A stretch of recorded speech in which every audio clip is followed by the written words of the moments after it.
There's the good kind that comes with having a house full of kids. There's the bad kind like season-ending injuries. There's the necessary kind like having an agent in Hollywood. And there's silly drama like the drama around my percolating pectorals. And then there's the drama you can skip. Skip the drama that comes with not having your high school diploma or equivalency. Find free adult education classes near you and finish your high school diploma. Visit finishyourdiploma.org. Or text diploma to 97779. Message and data rates may apply. Reply stop to opt out. That's diploma to 97779. And leave the drama to actors like me. Brought to you by the Dollar General Literacy Foundation and the Ad Council. Adopt US Kids presents Multiple Choice Parenting. Your daughter just had her first breakup. Do you A, put yourself in her shoes? How could he do this to you? And for Sheila, she has split ends. B, console her? Oh, sweetie, this is going to happen a lot. 4, maybe 5 more times before you get married. C, take charge. Got to get this all straightened out. Keep a little talking to, man to man, mano a mano. Hey, Steve! Is now a good time? No? Okay, no problem. Bye. Or D, help her find a new boyfriend. I know a great place to meet boys. The internet. Nice, single boys. Never mind. How about some ice cream? As a parent, there are no perfect answers. But you don't have to be perfect to be a perfect parent. Thousands of teens in foster care will love you just the same. For more information on how you can adopt, visit adoptuskids.org. A public service announcement from the U.S. Department of Health and Human Services, Adopt U.S. Kids, and the Ad Council. This is you over 30 years ago. Are we there yet? Are we there yet? And this is your mom when you drive her back from therapy. Are we there yet? Are we there yet? Are we there yet? Roles change without us noticing, and in your new role, we help you help. AARP gives you the information to help care for your mom so that you can have patience with her, just like she did with you. Visit aarp.org/caregiving or call 1-877-333-5885 to get practical health and wellness tips to provide even better care for your loved one. Are we there yet? Remember, visit aarp.org/caregiving. AARP, we help you help. A public service announcement brought to you by AARP and the Ad Council. When I was little, I didn't talk for a long time. I liked things to always be the same. Anything new or different would scare and upset me. I was very sensitive to lights and sounds. It was almost like I had bigger eyes and ears than everyone else. So I built secret hiding places where nothing could get in. I didn't like looking people in the eye. It made me feel uncomfortable. I'd throw big tantrums over little things like when my socks didn't match. Sometimes I'd do the same things over and over. Until one day, I found out I had autism. My family got me help. Slowly, I learned how to live with it better. You can see signs of autism in children as young as 18 months. Early intervention can make a lifetime of difference. Learn the signs at autismspeaks.org/signs. Brought to you by Autism Speaks and the Ad Council.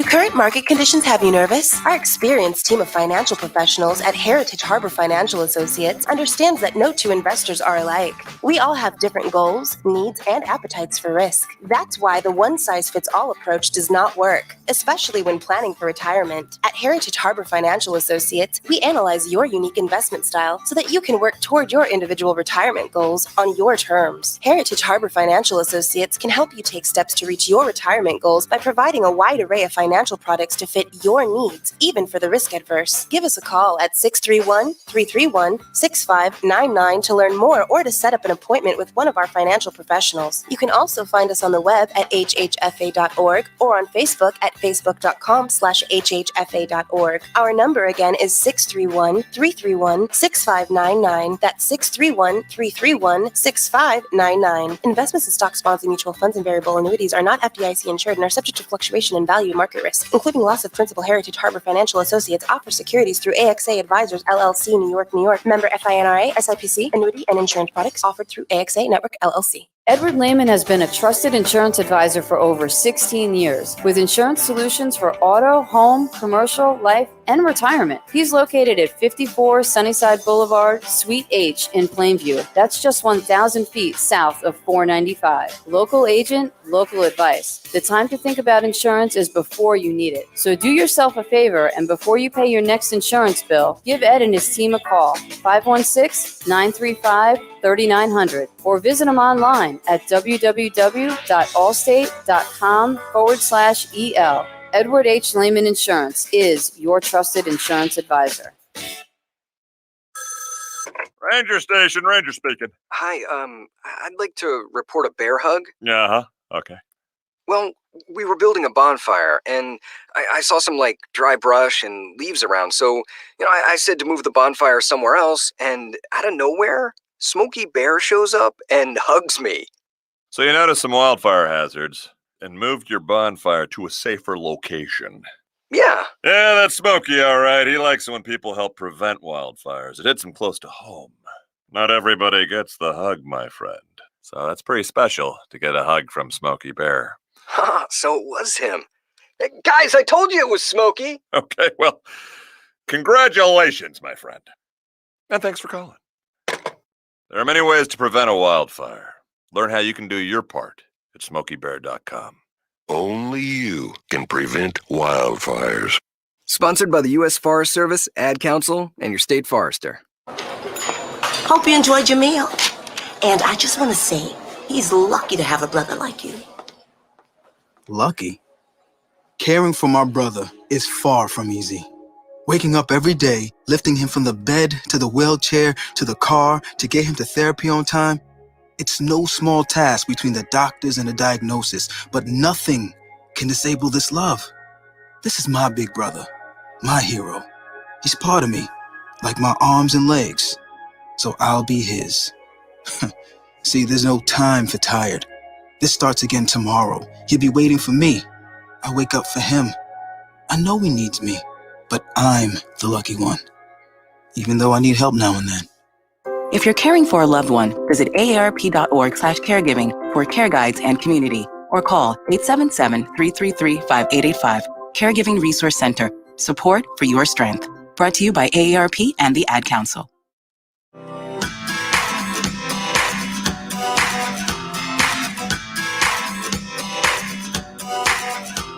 People been saying to your friend, get a different face, and posting on their feed, they're super ugly. The things they say to them online are cruel and they're not true. So tell your friend, I'll stand up for you. Don't worry, I know what to do. Tell the world I see with an emoji to stop the bullies. Know someone who's being bullied online? Send the witness emoji. It looks like an eye in a speech bubble, and it's in the symbol section near the clocks in your phone. You'll let the world know it isn't cool, and you'll let your friend know you care. Learn more about the witness emoji at eyewitnessbullying.org. Brought to you by the Ad Council. It's the Worldwide Sports Radio Network.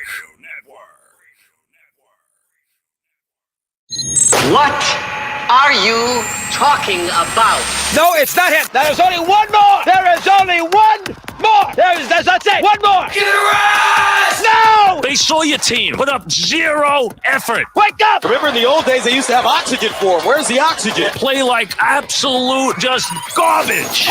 This is the Sports Loudmouths. Yay! Man, can you keep it down? I'm trying to introduce here. With Errol Marks, Speedy Petey, and Josh Silverberg. You're not even a has-been. You're a never was. You're a never was. You're a never was.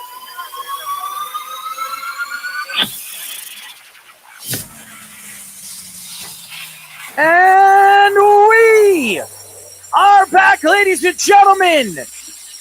Yes, this is the Sports Loudmouths. I'm your host, Errol Marks.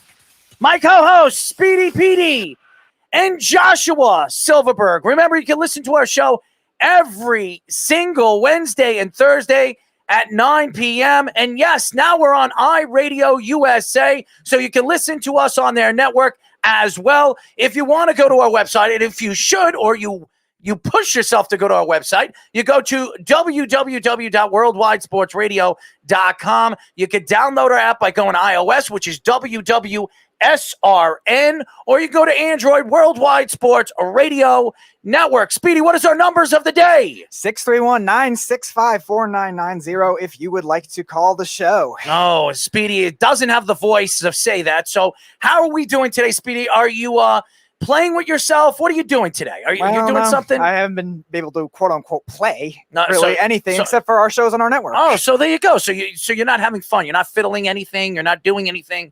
You're not fondling. I don't have a fiddle. Oh, so you don't have a fiddle. But I do not have do you fondle things? Do you fondle things? I don't know what that means. No, so there you go, guys.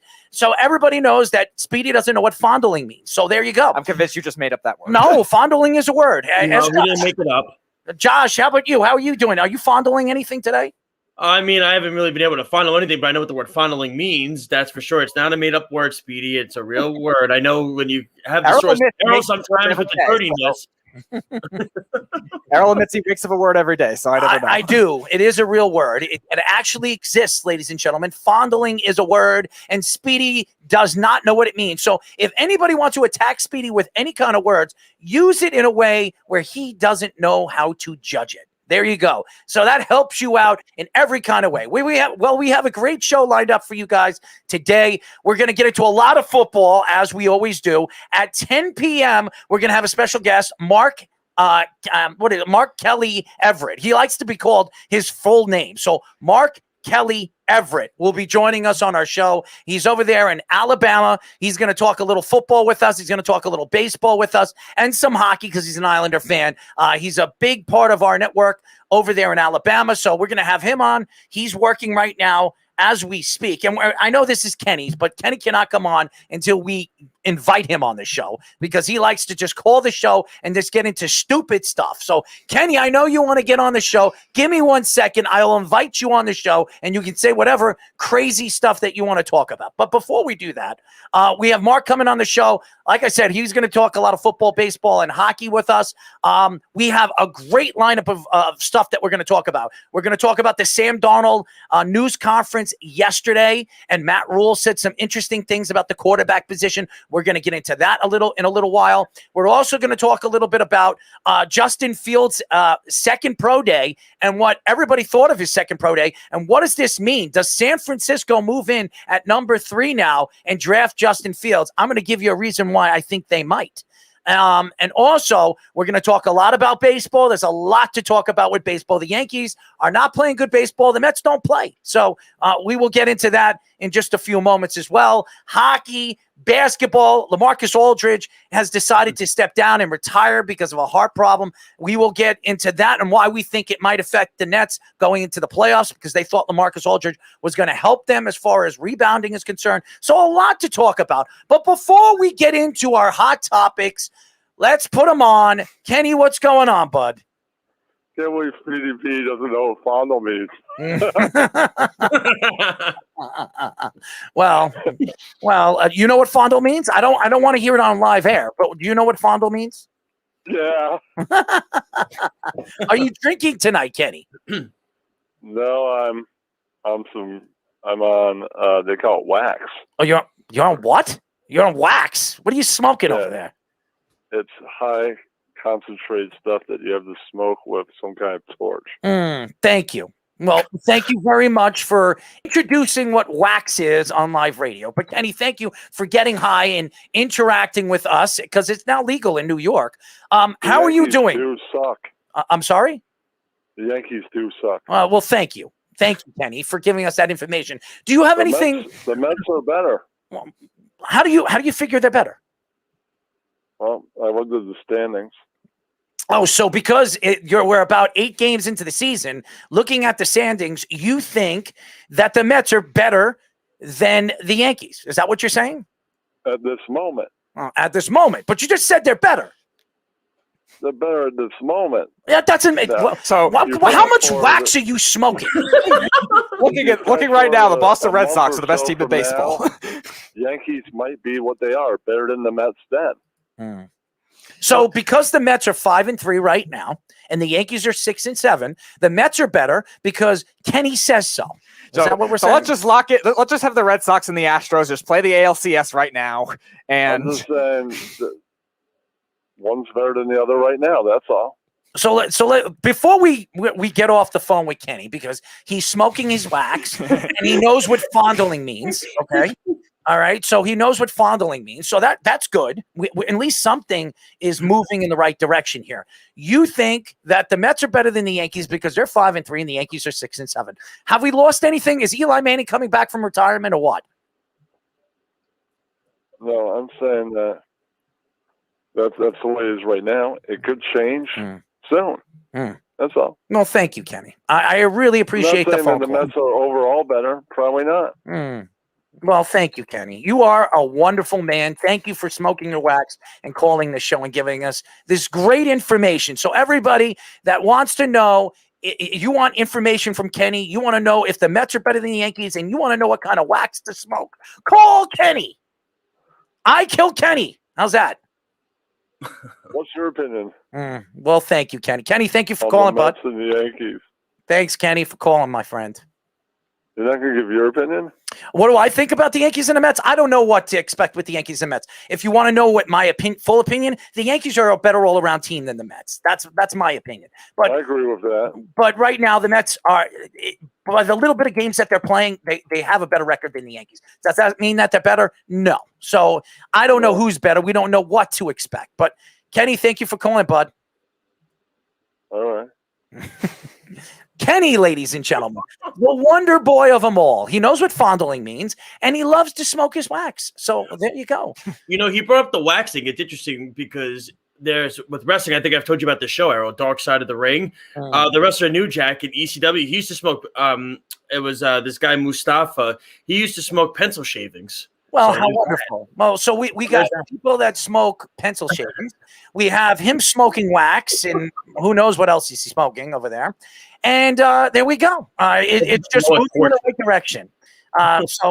What does it say? What does that say over there? HMU? What does that mean? Trey is messaging you. What does HMU mean? Hit me up. Okay. I'll hit you up. By the way, while Teddy was on the phone, we had some comments. Jeff's coming in at you already, Josh. Good to see Josh can strap on his clown shoes for night number 2.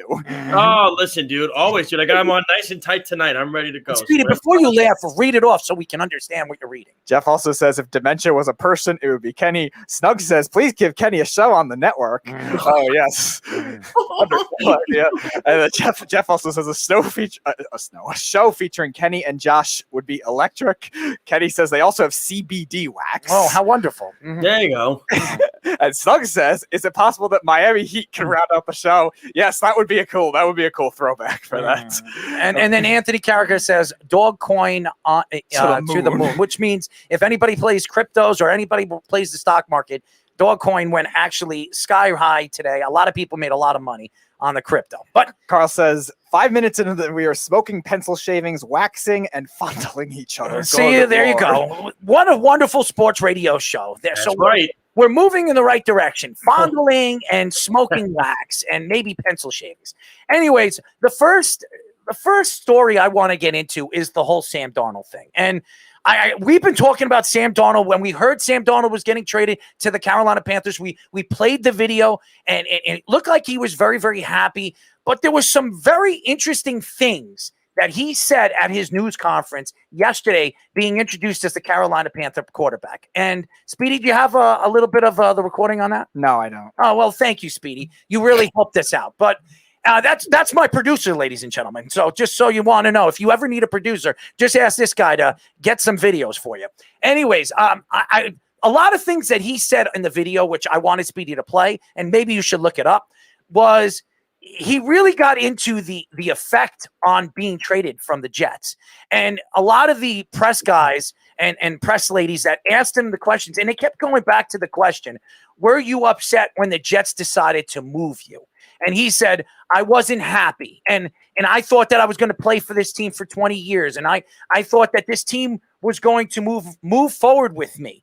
And what I heard earlier after the season, that the Jets believed in me and that they thought that we were gonna move forward as an organization together, not just me as a quarterback, but me as a player that they were going to depend on in the future. And what I saw with Sam Darnold is, first things first, when he mentioned the New York Jets, he didn't even call them Jets. He called them that team, that organization. He didn't even call them the Jets. It took him a while before he mentioned the name, the team from New York. He never mentioned the Jets. So you see how upset Sam Darnold was with the New York Jets. And he mentioned Joe Douglas. He said Joe Douglas is a really, really nice guy. He's a great gentleman. And and a lot of people, Kim Jones asked him, were you upset when your mother went to Joe Douglas and said, you need to build around Sam, you need to give him some weapons. And then when she said, do you think he gave you any weapons? And he started giggling and laughing about it. So we saw what Sam Darnold thought of the organization and how they were trying to build the team around him. And that they didn't do the right thing for him. And I agree with Sam. I think they just decided to move away from him because they just didn't think that he was the guy for the job. What bothers me about what Sam Darnold did, and I'm not going to take shots at the kid. He's a young kid. He's 23, going to be 24 before the season starts. He's still a very young option for the Carolina Panthers. You heard what Matt Rule said, and Matt Rule said it when he was interviewed. He said something very interesting. He said in the middle of the interview, when they asked him, is Sam going to be the quarterback of the future of your organization? He says, well, we're still drafting at number 8, and it doesn't mean that we're not going to draft a quarterback at number 8. So what does that tell you? It tells you that as good as Sam Darnold is on video and tape that he has watched, and he thinks that Sam Darnold fit what the Carolina Panthers were looking for at the quarterback. The reason why he fits, he couldn't get Deshaun Watson. He couldn't get Russell Wilson. He couldn't get any of the quarterbacks that he was interested in first. So he settled with Sam Darnold. That's the way I look at it with the Carolina Panthers. Now, do I think that Sam Darnold fits better than all the other options that they were looking at? Deshaun Watson wasn't going to Carolina. I never thought Deshaun Watson was going to Carolina.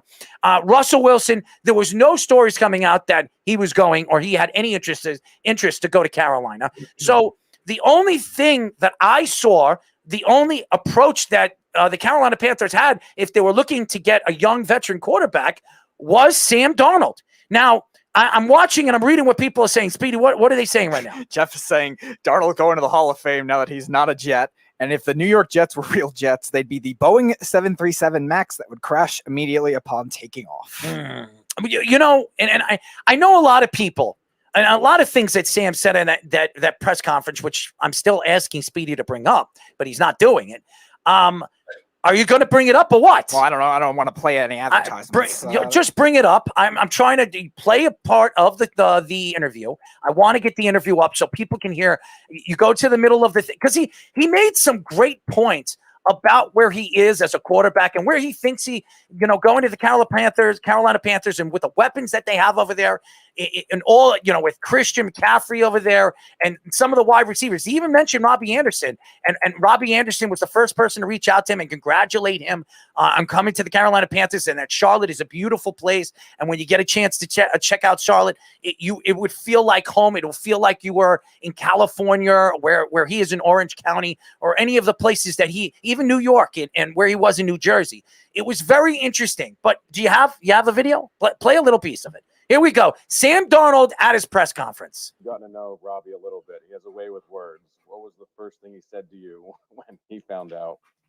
Yeah, he was pumped. I mean, pumped for me. He knows, what kind of person I am, and he knows the town now of what Charlotte is and, the Carolinas in general. He said, you're going to love it. It's all ball all the time. And, I think that's really good for me. It fits me and Robbie just the same. Thanks, buddy.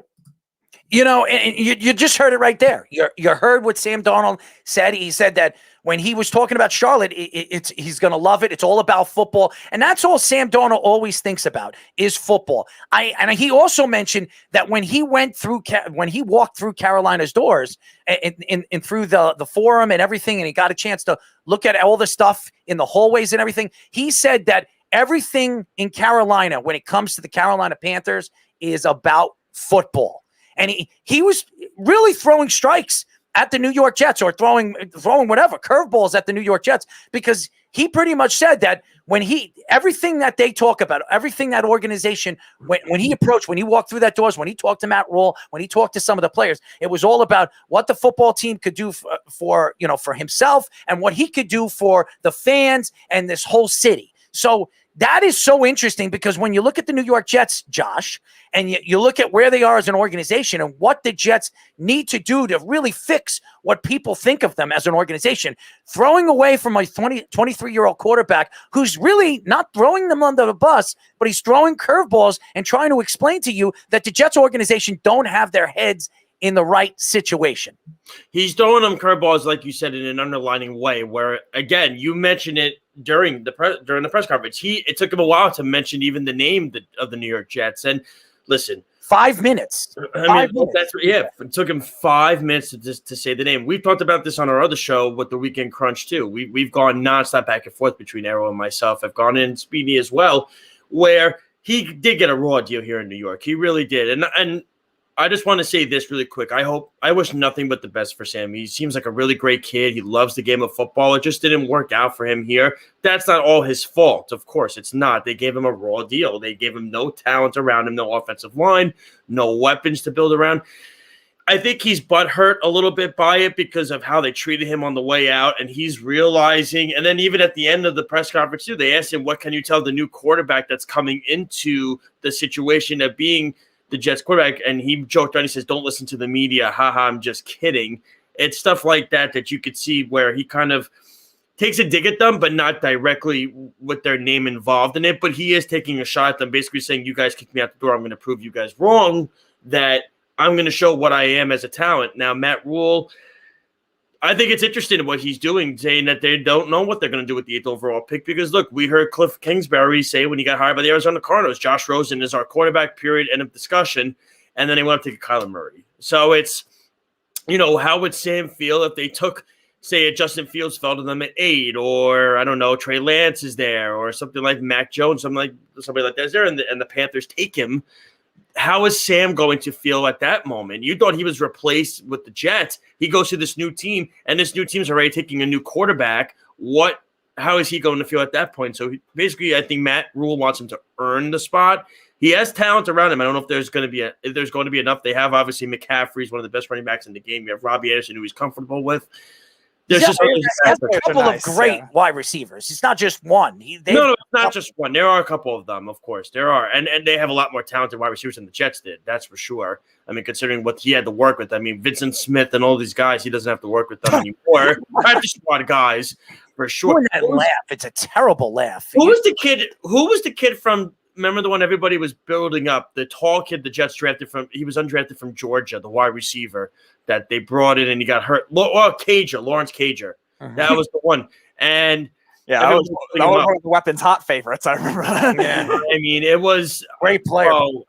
Well, I mean, look, CJ and I went back and forth with that for sure. It was because everybody felt he was going to be a great red zone receiver. And what happened was he was nothing and he got hurt, I think, after 2 games. So I think Sam needed a fresh start for sure. That's end of discussion. The Snug says if Deshaun Watson isn't careful, he's going to be acquired by the Texas Penal League. Snug and Anthony character going to something about me. Anthony says I like the insubordinate Speedy, and Snug says I love when Speedy goes rogue. Jeff says it would be a waste of draft pick if it's the Panthers insubordinate. First of all, not listening to me and doing whatever you want. That's what he means. Jeff says it's a waste of draft picks if the Panthers take a quarterback at 8. Yes, that's very obvious now. And Jeff says Lawrence Cager can play. Let's get him healthy, clown shoes. I will say Cager can play. I will say this. You look at the big picture right now with the Sam Darnold situation. If Sam Darnold steps on the field and he plays well early in the season, a lot of shots are going to be taken by the Jets because we've been saying this over and over and over again on this show, on many shows, that if Sam Darnold had talent around him, he would have succeeded. And I think moving away from him, they better be damn sure that Zach Wilson or Justin Fields is their guy. And this guy in Sam Darnold doesn't turn out to be the franchise quarterback they thought he was going to be 3 years ago. Because if he is, and if it does, happen to the New York Jets, and we've seen this happen with the Jets, not with the quarterback position, but every other position. We've seen players leave the New York Jets. James Furrier being one of them, goes to the Pittsburgh Steelers and becomes a superstar linebacker, a guy that they drafted early in the first round. We've seen this over and over and over again. So I just hope that the Jets are doing the right thing. Carl says Mohamed Sanu, same quarterback rating as Edelman. Yes, Carl, I made those jokes for a while that Mohamed Sanu is essentially the Bengals and Falcons backup quarterbacks for a while. And Snug says Sam Darnold for MVP 2021. I wouldn't be surprised. If his numbers are where they need to be. He's got the weapons. And the Jets didn't build around him. Denzel Mims couldn't even stay on the field. He had hamstring problems. Jamison Crowder, he actually had a full season of health, but everywhere else he's gone, and even last year, the year before that, he couldn't stay healthy. They can't keep anybody on the field, and they haven't had a number one wide receiver since who? Edwards? Oh, you mean Rashad Perriman wasn't good enough for you? Oh, give me a break. I mean, that guy's got worse pot hands than Robbie Anderson. God. I mean, seriously. And then there was the great Devin Smith and Stephen Hill. I mean, the list goes on. I mean, look at the Jets and look at offensive weapons. Look at what the Jets have built around offensive weapons around their quarterbacks. They've all been garbage. And I think Denzel Mims is going to be a good player, but he's not a number one guy yet. They don't have a number one guy yet. And I don't want to hear about they bring in, what's his name? Corey Davis. Yeah, he's a 2. Corey Davis is a great 2. That's what he is. Now, could he be a number one? We haven't seen him be a number one. In Tennessee, last year was his best year. He was one of the best red zone wide receivers in the league last year. But he also played for Tennessee, where they had a top-end running back that can run and trample all over you, and Derrick Henry. I mean, right now where the Jets are, Jets don't have a running back like that. And don't tell me Tevin Coleman's the guy. Because he's not. And we talk about Harris, maybe going after Harris in the draft, or even Etienne, whatever his name. Etienne says that he would love to play for the Jets. And one of the analysts that asked him, he said, what team do you think you would fit on the best? He said the New York Jets. So now all the Jet fans want to jump and say, you know what? Let's draft him at 23 because he's the right guy. Yeah, I actually think Etienne's a better scheme fit for the Shanahan-type offense than Najee Harris is, because he's a better pass catcher and better in space with agility and stuff like that. So I think that LaFleur type offense is much better suited for Etienne if they draft him in the second round or something like that. What did Snug say over here? Snug says maybe the Jets and Jaguars should merge since they are both so awful. They would only ruin half as many careers that way. And again, I'd like to make jokes about this, but it really bothers me because I am a Jet fan. And I stand up for the Jets, but this is an organization. Everybody, when we were at the event that we did at the bowling alley for autism the other day, and everybody asked me, well, what was the question, Speedy? Who was the worst franchise? Yes, most dysfunctional franchise in sports currently. It was one of our debates. And it was the Jets. I picked the Jets, and I'm a New York Jet fan. I didn't pick the Knicks, and there are a lot of New York teams that are dysfunctional. Let me tell you, there's a ton of them. The Mets being one of them. Hopefully they're not anymore. And there's something that's going to come out tomorrow about the Mets that's really dysfunctional. And by the way, somebody just passed away, Mr. Bernie Madoff. I don't really want to get into that thief of a man. But all in all, I think when you look at the New York Jets and where the Jets are and where they're positioned, to me, even though it looks like they're going up, they've always gone up, and they've fallen flat on their faces. And that's a huge problem going into a season where Zach Wilson, if it is Zach Wilson, which it looks like it is, Zach Wilson's going to have his trials and tribulations, and you're going to have a lot of growing pains with Zach Wilson. Now you got to start all over from scratch again with a quarterback that could be great, but we don't know. And Sam Darnold goes over there to Carolina and succeeds over there and wins a Super Bowl 2-3 years down the road. Jeff says Etienne is the best running back in the draft. I could definitely see that, especially with his pass catching ability in today's NFL. Snug jokes is the Jets come to see if Blair Thomas is available. They probably need him. Carl says he would take Harris over Etienne. It depends on if you need more of a pure runner or like that dual threat pass catching back type. Not that Harris can't catch passes, but Etienne is very good at it. So it depends on what your team needs. And like I said, I think it's more of the Jets. The Jets are running the Kyle Shanahan offense, and they love the Could you stop with the Kyle Shanahan offense? I don't care. Just because there's a Kyle Shanahan disciple over there coaching, and he's the offensive coordinator, does not mean he's going to run the exact Kyle Shanahan offense. Sean McVay is from the Kyle Shanahan offense. Is he running Kyle Shanahan's offense? It's something like Kyle Shanahan's offense. It isn't Kyle Shanahan's offense. So stop saying Kyle Shanahan's offense. He is not Kyle Shanahan. It's Mike LaFleur. So it's a different guy. So, and he was the wide receiver coach, and the guy that was calling up and drawing up the wide receiving plays over there in San Francisco was Mike LaFleur. No, go on. I was going to say. Go ahead. I wanted to ask you. I wanted to get your guys' opinion on this. Now, I never go on my phone, but I wanted to bring up the story really quick. That's why I wanted to get quotes. I don't know did you guys hear what Trevor Lawrence had to say this past week? His comments. What did he say? He said, and I wanted to get your opinion only because I want to hear if you think Zach Wilson or Justin Fields would get killed for saying this. Trevor Lawrence said this. I just think that's an unhealthy, basically, way of playing. He basically said, I think that's unhealthy, just always thinking that you've got to prove somebody wrong. You've got to do more. You've got to do better. You got to be better. And then Trevor Lawrence's dad came out and then said, he's not, I want to win a Super Bowl at all costs. And then his high school coach then said he could walk away from it tomorrow and be fine. So I ask you this question because, with the draft coming up and everything of that, with Zach Wilson and Justin Fields, when you hear Trevor Lawrence say that he doesn't feel he has to prove anybody wrong and that he's fine the way he is and you have a bad mentality, if you're thinking that way, don't you think Zach Wilson and Justin Fields would get absolutely slaughtered for making those comments? Something of that sort, Speedy? Again, I don't mind it to some extent because I don't like when quarterbacks are overconfident at times, and even especially young ones like that. It's a middle ground just because, again, you want to have different approaches. Yes, Trevor Lawrence is not going to be the doubted one in comparison because he was this generational hype type quarterback, especially from what he was as a recruit. So I can understand that to an extent, but every story is different. Every story is different, and sometimes that chip on your shoulder can work. You talk about Josh all the time, Josh Allen. Josh Allen is a guy coming from Wyoming.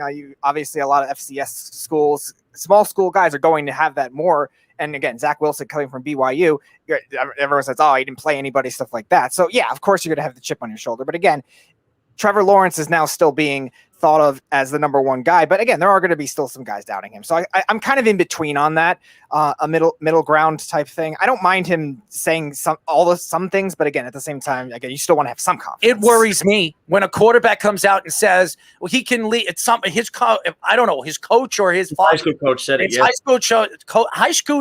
school coach. You cut me off over there. His high school coach comes out and says he can leave football right now and he wouldn't even care. That to me is something that you have to look at. Why would you draft a quarterback at number one knowing that he's not the person that throws himself out there where he's going to go out there? This is the same thing that happened with Josh Rosen. There were stories coming out that Josh Rosen was unsure if he wanted to stay as a professional football player, that he was a great tennis player, and he would have rather play professional tennis than play professional football. And a lot of scouts were saying that he's not dedicated to football. We've seen this. Ryan Leaf is another one. Ryan Leaf was another guy that everybody said had all the talent in the world, but didn't know if he wanted to play professional football. And you saw what happened to Ryan Leaf, and we've seen what every single quarterback that's come out, and we've heard those stories, Josh Rosen being another one. We heard that, and what had happened to Josh Rosen? You saw it. He's right now third or fourth string quarterback right now who's played four. He's been on two different teams. He's been traded for 2 second-round draft picks and 2 fourth-round draft picks, and really hasn't made any noise as a quarterback in the NFL. And I think he's on his 5th NFL team. 49ers. His 4th NFL team in 4 years. So who would have thought that when a lot of people thought that Josh Rosen had the most arm talent coming out of that draft with Sam Darnold, Josh Allen, obviously all the other Baker Mayfield. Like I said, I just get concerned. Like I agree with Errol. I get concerned when you hear these comments and things like that because it just shows the mentality and the care. Is he all in on what he's about to get into? I mean, you're talking about coming into a dysfunctional organization, the Jacksonville Jaguars, with the number 1 overall pick. Who was the kid they did an ESPN 30 for 30 on? He was out of USC, right? He was supposed to be the next big thing, and he wound up going to the Oakland Raiders. I forget the quarterback's name. I don't know if you guys remember it. They did it for 30 for 30, and his father kept pushing him to play football. He didn't want to do it. He wanted to be to surf and be a surfer. I forget who it was. You know who I'm talking about, though. Yes. Yeah, They said that about Carson Palmer too. Carson Palmer was a Heisman Trophy winner coming out of USC, and he wanted to finish his degree, and he wanted to be, I think he wanted to be an accountant or something like that. He wasn't sure about being a professional football player. We've heard this a lot, and Carson Palmer was a very successful quarterback. Say whatever you want. He was a successful quarterback. He played very well before he hurt his knee with the Cincinnati Bengals. And then when his career started falling apart, he went over there to Arizona. It took him a little while, and he figured things out in Arizona. So there's a lot of thought when you look at the quarterback. And by the way, Jeff is saying it right now. Who is that? Marinovich. I just remembered the name. Todd Marinovich. But to me, when you look at where a lot of these quarterbacks come out and they say the things that they say, and the fact that his coach came out and said that if Trevor Lawrence wanted to leave tomorrow, he can leave football. People, you hear what Sam Darnold says. It's all about ball. When I walked through the Carolina doors, it was all about ball. I love the game of football. I want to study. I want to learn. You heard it from Zach Wilson. Zach Wilson said that his mother came out, and when they were interviewing his parents, when they were talking about Zach, they said that Zach couldn't sit still because he has ADD, but he could sit there and watch film of himself playing football because he loves the game so much. So when you hear that from a player, that's the player that you want in your locker room. That's the player you want when it comes to trying to figure things out on tape. When you hear something like from a high school coach saying that, hey, if he left football tomorrow, he wouldn't care. That's alarming to me. That is alarming, Speedy. Going back to some other comments, Carl says the Altoon was the last #1 for the Jets. Snugs thinks ETN will last longer than Harris will. Jeff says Zaven Collins from Tulsa. I agree. One of the best players, or the best player in the draft. Dude is a beast. And then Snug responds about Lawrence. So Lawrence is a well-adjusted individual who realizes that football is what he does, not who he is. I mean, that's another interesting interpretation to that. And I mean, they're right to some extent with what they were saying. You definitely want to have a little more commitment to what you're saying because of what you're supposed to be, a football player, a franchise quarterback. Now, we have heard other cases too, like Kyler Murray, because Kyler Murray's in the athletics organization. A lot of teams were skeptical to draft him because he wasn't committing to football either. He was a first round pick. He was, I don't think he was a great baseball player. Right. He was a great baseball player. I think he made it all the way to AA. I don't think he played in AAA, but he made it all the way to AA. So he was a first round draft. I think he was the 5th pick of the Oakland A's. Right. So I think if the Cardinals didn't draft him #1 just because that was Cliff Kingsbury's guy, he might have fallen even to the middle of the first round, or even he was going to play football no matter what. He already said that he was going to play football no matter what.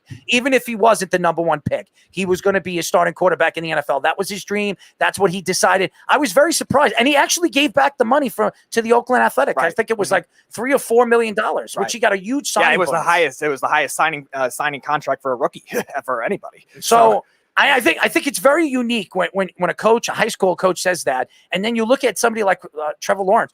If you were the Jacksonville Jaguars right now and you're depending on this kid to be your franchise, this kid to change your franchise to be a Super Bowl contending franchise, would you draft him now when you hear it from his high school coach and who knows him very, very well, who's very close with his family, saying that if it came down to it and he decided to leave football tomorrow, he'd leave and not even shed a tear?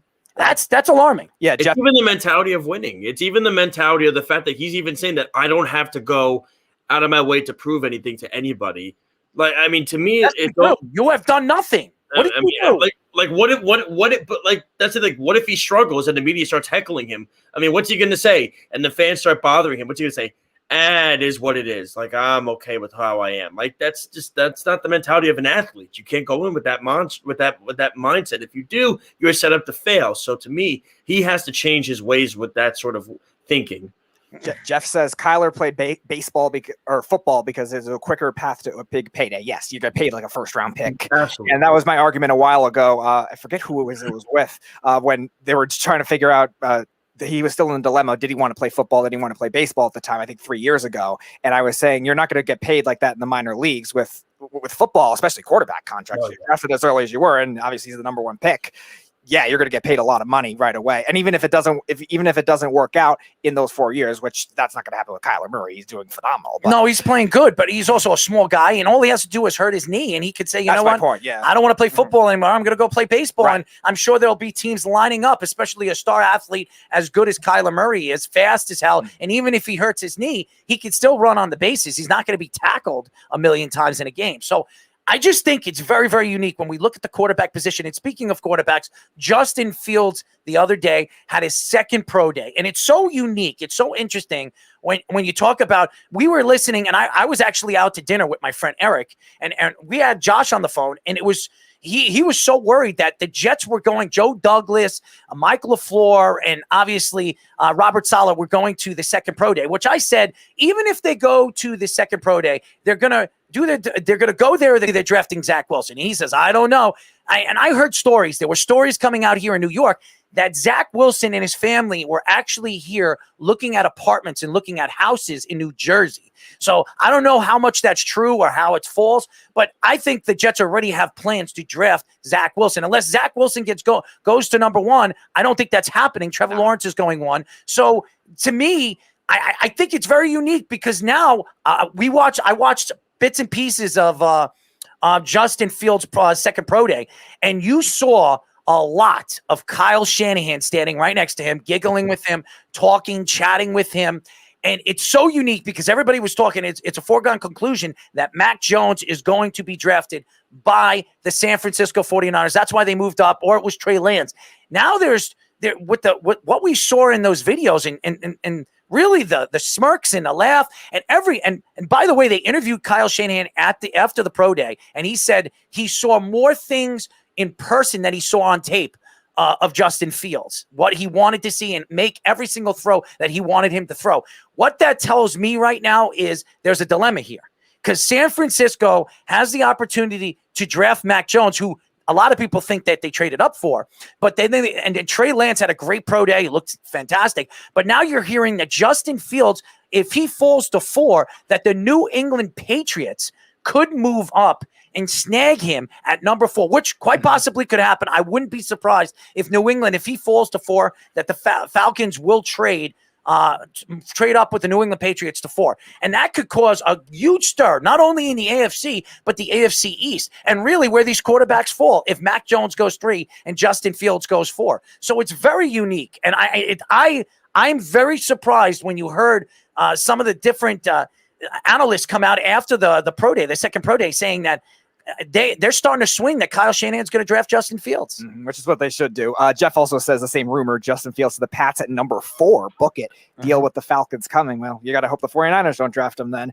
Shout out to Clarence who joined us. He says, what's up, fellas? And the Cardinals winning the division, which I agree. We have said on multiple occasions. As of right now, I don't know about you, Josh, but at least Errol and I agree. No, I think they are. They're the favorites. Okay. And then Snug also says, I think referring to Trevor Lawrence, he's 6'6", runs like a deer, has a cannon for an arm, and won a national championship as a freshman. Yeah, I would still draft him number 1. And Carl just said something. And Carl also says, nah, I know he dealt with a slur from the baseball team, I guess referring to Kyler Murray. I get that, but could he be ran from competition as well? Just asking, not saying true. Again, we don't know because he's a minor leaguer. Tough to tell what kind of competition he would have had to play against. And again, especially now with no minor league season, he might have just gotten to jump right to the roster now that it got expanded. Anything with the Pats, I would say that I believe that Jeff kind of has the handle on it and he's saying that the Pats would move it. And I heard stories that if Justin Fields, if there is a story coming out from San Francisco that they're going to draft Mac Jones, book it that the Patriots are going to move up and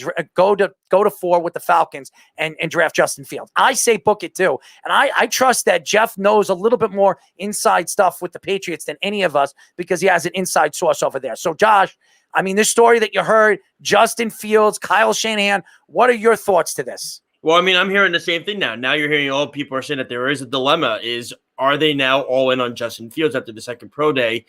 I mean, I did, like you said, I talked to you and Eric. I don't know why Eric was so worried about it. I mean, they're doing their due diligence. This is what they do. This is what every organization does. It's the smartest thing to do. Except if you're the New York Knicks who don't send a scout to see Giannis Antetokounmpo. That's the only stupidity that there is out there. But that's basketball. And the Jaguars who don't go to Justin Fields or Zach Wilson's pro day. I mean, again, and that's another thing I didn't understand is that you should still send somebody out there to check out all the prospects. That's the amazing thing about it is that what does it hurt? You buy a plane ticket? It's ridiculous. Jeff says Fields was the number one prospect coming out of high school. Promises were broken and decided to transfer. Yeah, I think my bad. Carl was referring to Justin Fields. I guess it's a baseball player, which is I actually didn't realize. Oh, he did. He was a good baseball player. Yeah. Okay. Very good baseball player. Thanks for that information, Carl. And yeah, Jeff just said Fields is number one and decided to transfer from Georgia. Every organization but the Bears, Carl says. Yeah, the Bears, they're not smart with quarterbacks either. But don't worry, none of them have caught up to the Browns quarterback graveyard yet. Go ahead, Josh. So getting back to it really quick, listen, whether the Jets draft Justin Fields or Zach Wilson, they're going to draft Zach Wilson. I think we all see that. But still sending a scout to check out Justin Fields was the right idea. If he falls to 4, the Patriots are taking him. They are. They absolutely are taking him, and as they should take him. And I think it would be the most sensible thing because you look at it like this. I think he would fit the Patriots. It's going to be terrible for the Jets. It'll be awful for the Jets. But hey, look, if Zach Wilson does well for the Jets, then it kind of lessens the blow a little bit. So you got to deal with Justin Fields now in the division. I wouldn't be happy. That's why you hope the 49ers take him. I mean, that's why you hope be happy take him. I mean, and then. Really quick, and then we get back to. I started this rumor too, and it blew my mind, and it wanted to not be rumor. What? You started this rumor? You said no. I read this rumor. It was a rumor that it was the Jets were offered the 12th overall pick from the San Francisco 49ers for Sam Darnold, and the Jets said no. That's. I don't believe that. I can't believe that's BS. There is 110%. No way that is possibly true. The 49ers, why would they ever even think about even doing something like that anyway, whether that be the case? And number 2, Joe Douglas would never turn that down because that's the high draft. Yeah, I was going to say, Joe Douglas would definitely never turn that down. John Lynch, I could actually see doing that. So. No, but I mean, look, I think, like I said, it's all about doing due diligence. You want to get as much tape in as possible. You want to get as many scouts' point of view of it. So when you go to the draft table and you get you want to be able to ask this person, what do you think? What do you think? You want to get different minds in the room. That's how it works as an organization. And there's nothing to worry about. I mean, whoever the Jets take, whether it be Fields or Wilson, you have to be positive about it with the fans. I mean, with the team, and that's all you can do. You can't do anything else. We don't make the picks. So it's alarming to me. And anybody that sits here as a Jet fan says, hey, you know what? We're going to get Zach Wilson, even though he's going to be great. And Zach Wilson could be the best quarterback in this class. If Justin Fields is the second best quarterback in this class, and I gotta watch the Jets play Justin Fields 2 games a year and then maybe even meet him in the playoffs, and he has a chance to beat us, and we didn't draft him, I will not be a happy camper. And knowing the New York Jets and what the Jets do and all the crazy stuff that happens to Jets, that will happen. And I know all you Jet fans, including you, Josh, including all the guys, CJ DeSimone and all those other guys besides Jackson, they all want Zach Wilson. I rather Justin Fields. I think he's more of the sure thing, even though I think Zach Wilson has all the capabilities. He probably has the best arm in this draft class. He probably has the best reads in this draft class. I take the sure thing. And Justin Fields, he is the sure thing. This is a guy that's played 2 years of straight good football. Zach Wilson's done it 1 year. He did it 1 year. So, and he played against not the best talent. Now, that doesn't matter because we've seen Josh Allen do it. We've seen Carson Wentz do it. We've seen other quarterbacks. Steve Young came from BYU. All that crazy stuff. That still doesn't answer the question. Is Zach Wilson better than Justin Fields? And the answer is, what we've seen on tape, the answer is no. The answer is no. Josh, you're getting shots taken out of the comments section again. Carl said Josh started the rumor from Mad Libs. Jeff says Josh getting his trade rumor straight out of Mad Magazine. And then Snug says, I heard a rumor that Josh and the Bee were both hired by Lenny Dykstra during his time with Christ. I mean, holy crap. I mean, this is ridiculous, man. I've done three shows. Now you never to start a rumor. It's so funny because it's sports.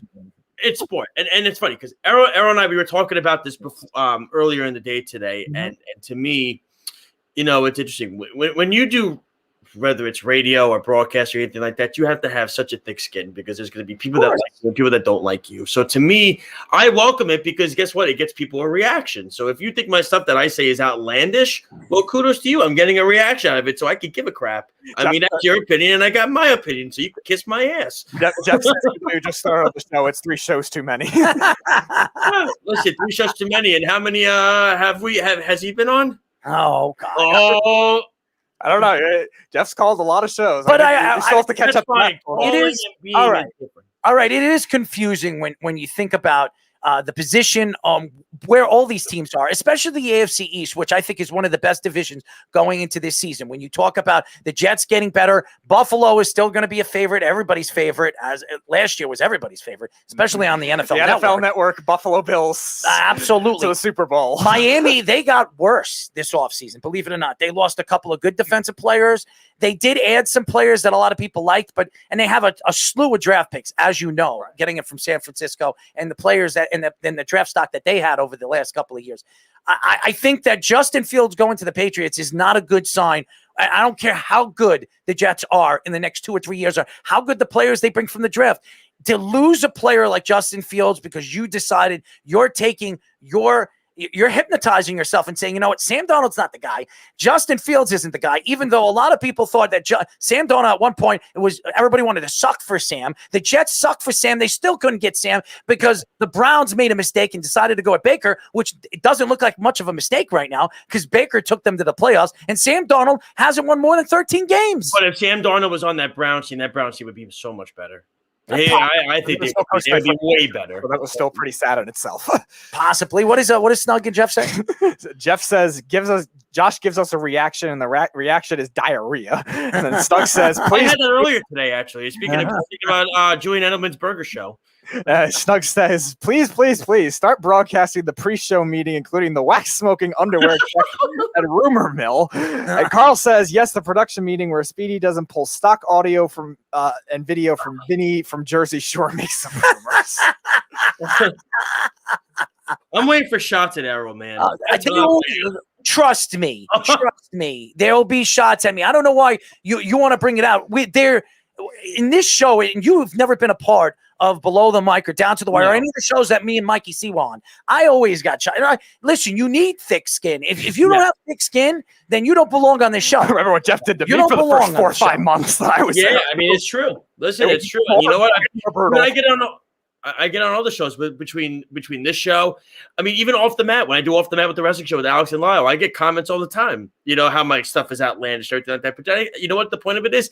When you get a reaction out of somebody, it gives it a conversation starter, and that's what it takes. And if that's what it takes to get, you know, like me and my clown shoes. Hey, listen, I got them on. That's okay. And if he thinks I got the clown shoes, then that's fine by him. But, you know, we'll see. He's about to cry, guys. He's about to cry. I'm just kidding. Ooh. Yeah, you. I was about to say, by the way, Carl was saying Oreo, Mikey C, and then Oreos. Yes. And I there was a story behind the whole Oreo thing, but we've got a long show to go, so we're not going to really get into the Oreos. But we have Mark Kelly joining us in just a few moments. But I will say this. When you look at where the NFL is moving and you see all these young quarterbacks, and the new wave of quarterback is here now. We all know. We talk about Baker Mayfield, the Josh Allens of the world. I'm trying to think. Kyler Murray, Lamar Jackson, obviously Patrick Mahomes, Deshaun Watson. We're talking about Tua. All these guys, Sam Darnold.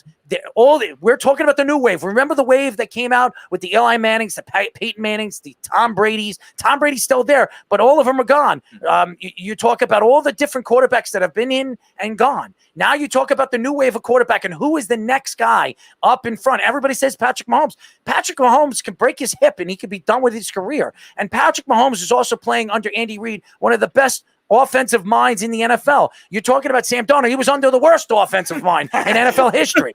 Right?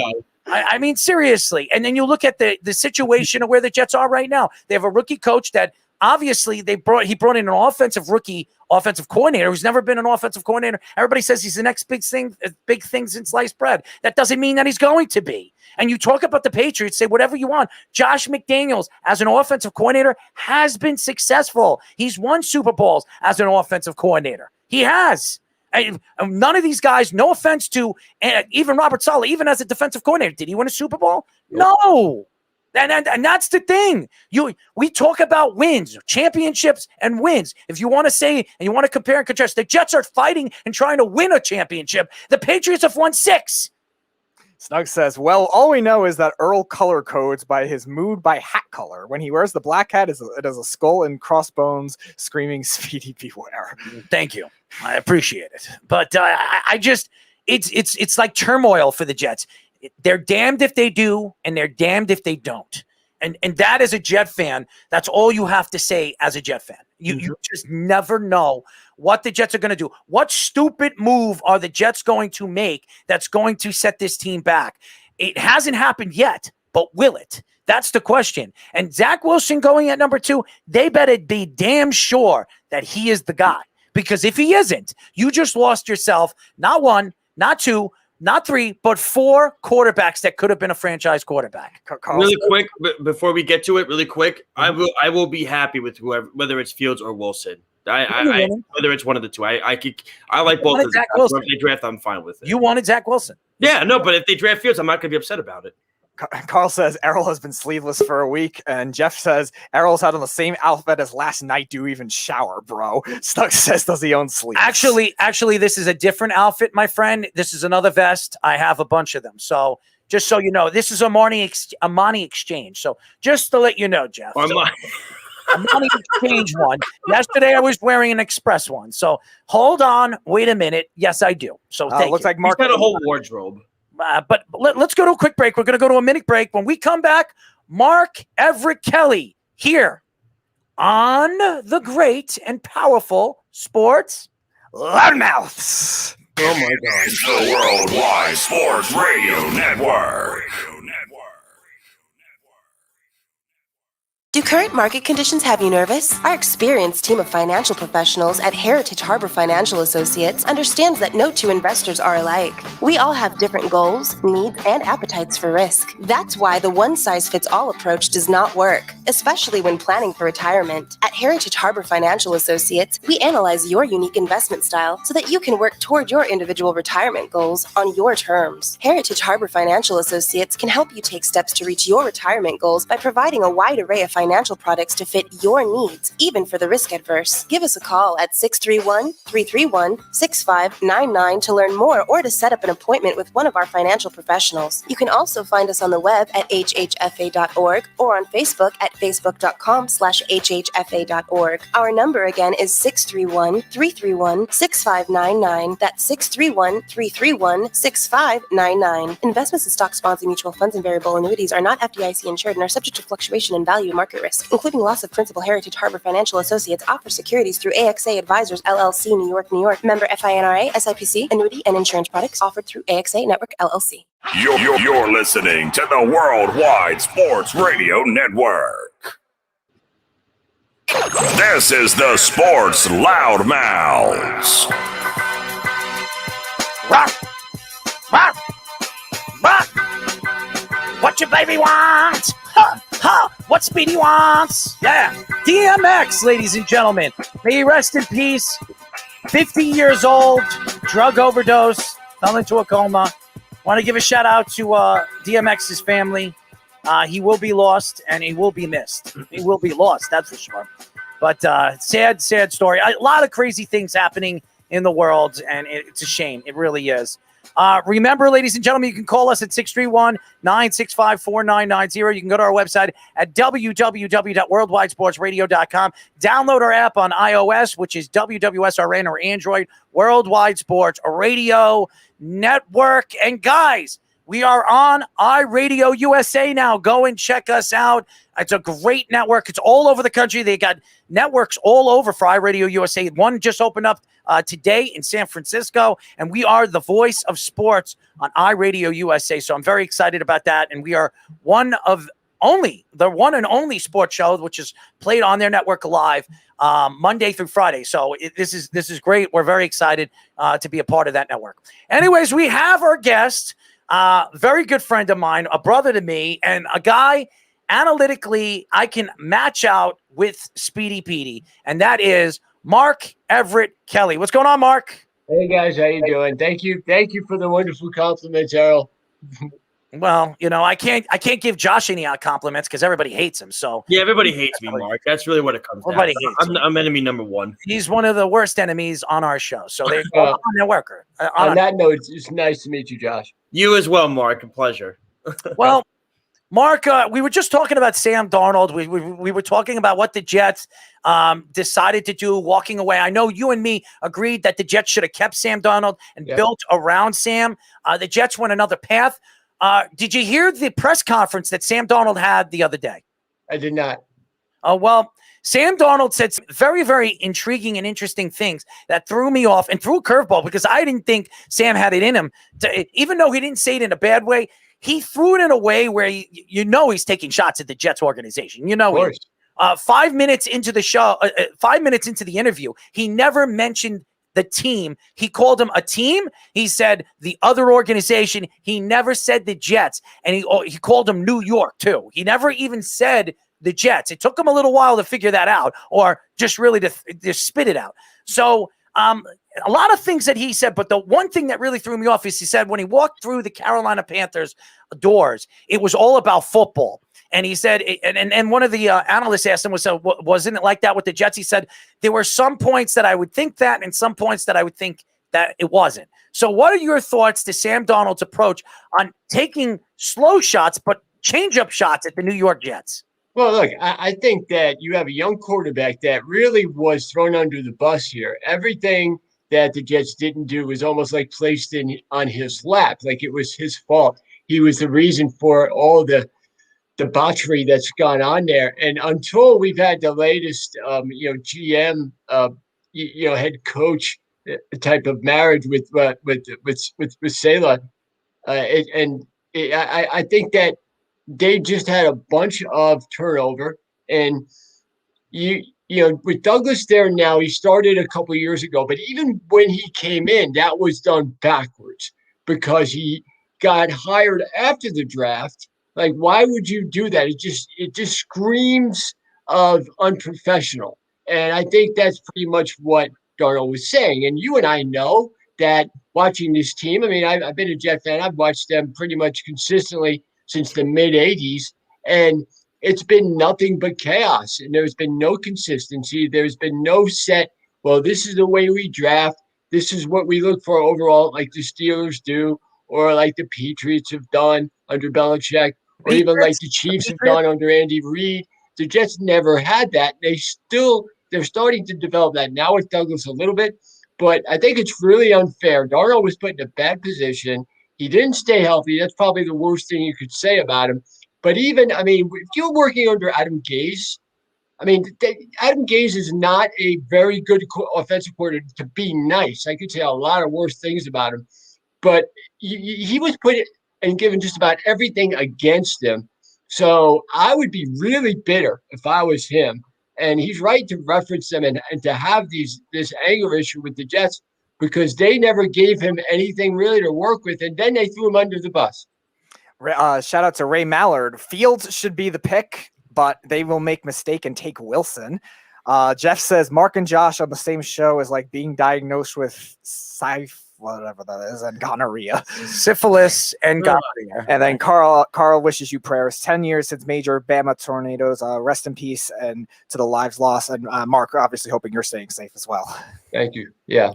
Mark, I wanted to ask you a question in regards to what the Sam trade and everything of that sorts. In regards to why Joe Douglas did it, do you think it's in fact the reason being is because he didn't draft him, that a lot of organizations, when they come in, a lot of GMs or owners or whoever they are, they want to stamp their name to it. They have such an ego that they're saying, no, he's not the guy or she's not the guy. Therefore, I want to draft my own guy. So therefore, Sam has to go because I didn't pick him. Therefore, if I won with him, it would have still been like they would have made him a Mike McCagnon pick, whereas now he could take Wilson or Fields, and he says that's my draft pick. What are your thoughts on that?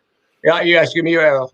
No, you, Mark. Okay. I would say that if you're there are some GMs, I believe, that are like that. In today's day and age, you have to win as soon as you can. So if you have a quarterback that you think you can win with, that doesn't matter. I think there were too many question marks that Douglas had looking at Darnold. The main thing was his ability to stay healthy. I think that's kind of what he worried about. But I will say this, look, Justin Fields, I think would worry me because there are no real quarterbacks that have come out of Ohio State that have done anything. So that program, I'm not sure, develops pro-ready guys. But you know what? To be fair, you could say that about a lot of guys drafted high. Most of the guys that are coming out and doing well are not first-round picks. These are guys that were taken later in the draft. Well, I will say this, first of all, and I agree with a lot of things that you say, Mark, but I disagree. It doesn't matter what school you came from or how these schools develop quarterbacks, because they were different coaches and different offenses, different coaching, different ways they were developed when they were high school kids. So I don't think it has anything to do with the school. I really don't. Because I could say Steve Young went to BYU because he came from BYU. He's a Hall of Fame. Well, Zach Wilson's going to be a Hall of Famer? That doesn't mean anything. Okay? And that was years and years ago. So we don't know how these kids are going to be developed by a different coach. So I disagree with that. But I will say this.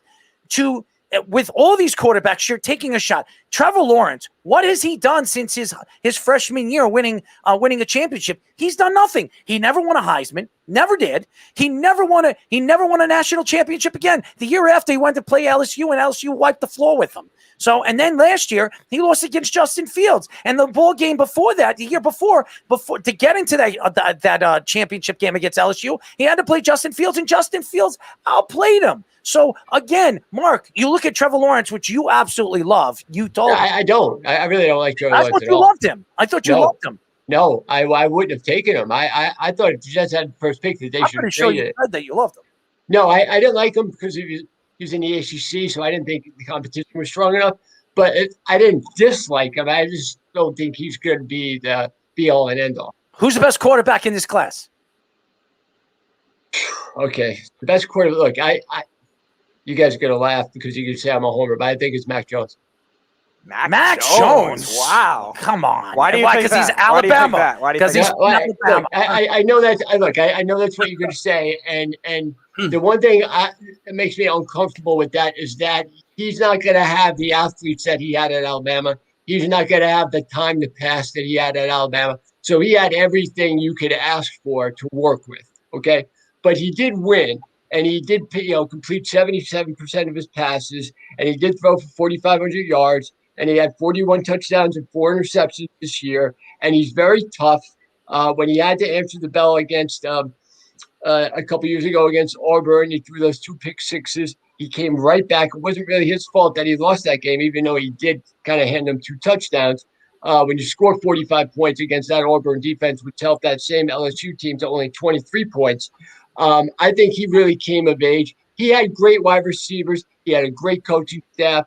But I think his accuracy, his toughness, and his ability to, I think, prepare. He's very, very prepared. And I think if he gets put in the right situation, he's going to do very well. I don't think that would have been with the Jets, though. I thought if the Jets would have taken him, they would have found some way to ruin him because they don't have the talent that he could win with now. If he goes with the Niners, I think he'll be okay. The Niners got some pretty good wide receivers. And they got, I like that the environment he would go into. If he went to New England, I thought he would do well. So I think he'll do well in that coaching. But there are some guys, Errol, that it matters where you get drafted. I don't know if there's a guy out there that I really feel confident with that could go to any organization and win right away. I wouldn't say I'm not confident in any of the quarterbacks coming out this year. So, probably the most pro-ready is the guy from BYU, but he even had question marks before this year. So I don't know. Every year it's the same thing. And then you loved the guy last year from Oregon, and not too many people did. You were right with that. He had the best year of any of the rookies. So sometimes you don't know. With these guys, it's usually the guys that aren't the top guys that wind up doing well, later in their career. So, Patrick Mahomes was not a first-round pick. There are a lot of guys that developed. Patrick Mahomes was a first-round pick. Patrick Mahomes was a first-round pick. Well, but he wasn't. He didn't start right away. What I meant to say. No, he missed a year, and then Alex Smith took over. I mean, Alex Smith was the quarterback, and then he took over for Alex Smith the one game at the end of the season. And Alex Smith was gone. And he didn't come from like an Alabama or an Ohio State, or he didn't come from a program that wins consistently. They're a good program. Yeah, but good programs. I'm talking about quarterbacks that go to top-notch programs. There's very few of them that are successful when they're picked in the NFL. Well, I will say this. We have a caller. He wants to get on the phone. Jeff from Tampa. What's going on, Jeff? I'm sorry. I just can't do this with this guy. This guy must have played a ton of football as a kid because he has CTE. Why do you say that? I can't sit here idly by and listen to him slander Justin Fields because Ohio State hasn't produced a good quarterback, and then sit there and say Mac Jones is good. Oh, really? What good quarterbacks has Alabama produced? Brody Croyle, A.J. McCarron. Craig Krenzel. You got a lot of guys at Ohio State that have really been good. Give me a break with this bull crap. Right, but you're gonna use one reasoning to slander a guy. No, I'm gonna use a history of reasoning. And I don't know if you saw him play this year at all. But to complete 77% of your passes and throw 4,500 yards in that type of environment last year wasn't nothing. Listen, you look like a terrible athlete, and you could have thrown the ball to Devontae Smith. Well, I was a pretty good athlete before I got cancer, but don't bring that up. Well, he's not taking shots at you on that, Mark. He's just telling you what he feels. Jalen Waddle and Devontae Smith, it's easy to play quarterback. I said that. You realize Tim Tebow had I said that. And Aaron Hernandez and all of these guys, how did his NFL career go when you have a ton of guys we're not even close to comparing Mac Jones and Tim Tebow. They're nowhere in the same class. No. I'm talking, if you go back to the draft time and you go and look at the teams, they're very comparable in the amount of talent each had around them. No, they're not. Look, you're gonna attack me and then say that kind of crap. Look at Tebow's. Did Tebow throw for 4,000 yards? Did he throw for 40 touchdowns? There's the complete 70% of his passes. Are you kidding me? You can say that and then come on as a legit person. You realize you're attacking me and you say something that moronic? You have CTE. Oh, I have CTE, yeah. I've forgotten more than you know. Ohio State doesn't produce quarterbacks. I've forgotten more than you know. Anything you want to take me on, I will blow you out of the damn water. Oil at Alabama. No, it's nothing to do with Alabama. I got a mind, and I you should happen to know what I'm talking about. Quarterback Greg McElroy. Okay, that fine. If you want to attack that, then name me the Ohio State guy. I'm saying that most major programs don't develop quarterbacks well. You give me a guy. A guy from where? From a major program that's been successful in the NFL last 10 years. Give me a guy. Sam Bradford? Sam Bradford. Yeah. Damn good. Sam Bradford. Has he ever won a playoff game? Baker Mayfield's not successful. Has he won a playoff game? He won one playoff game so far.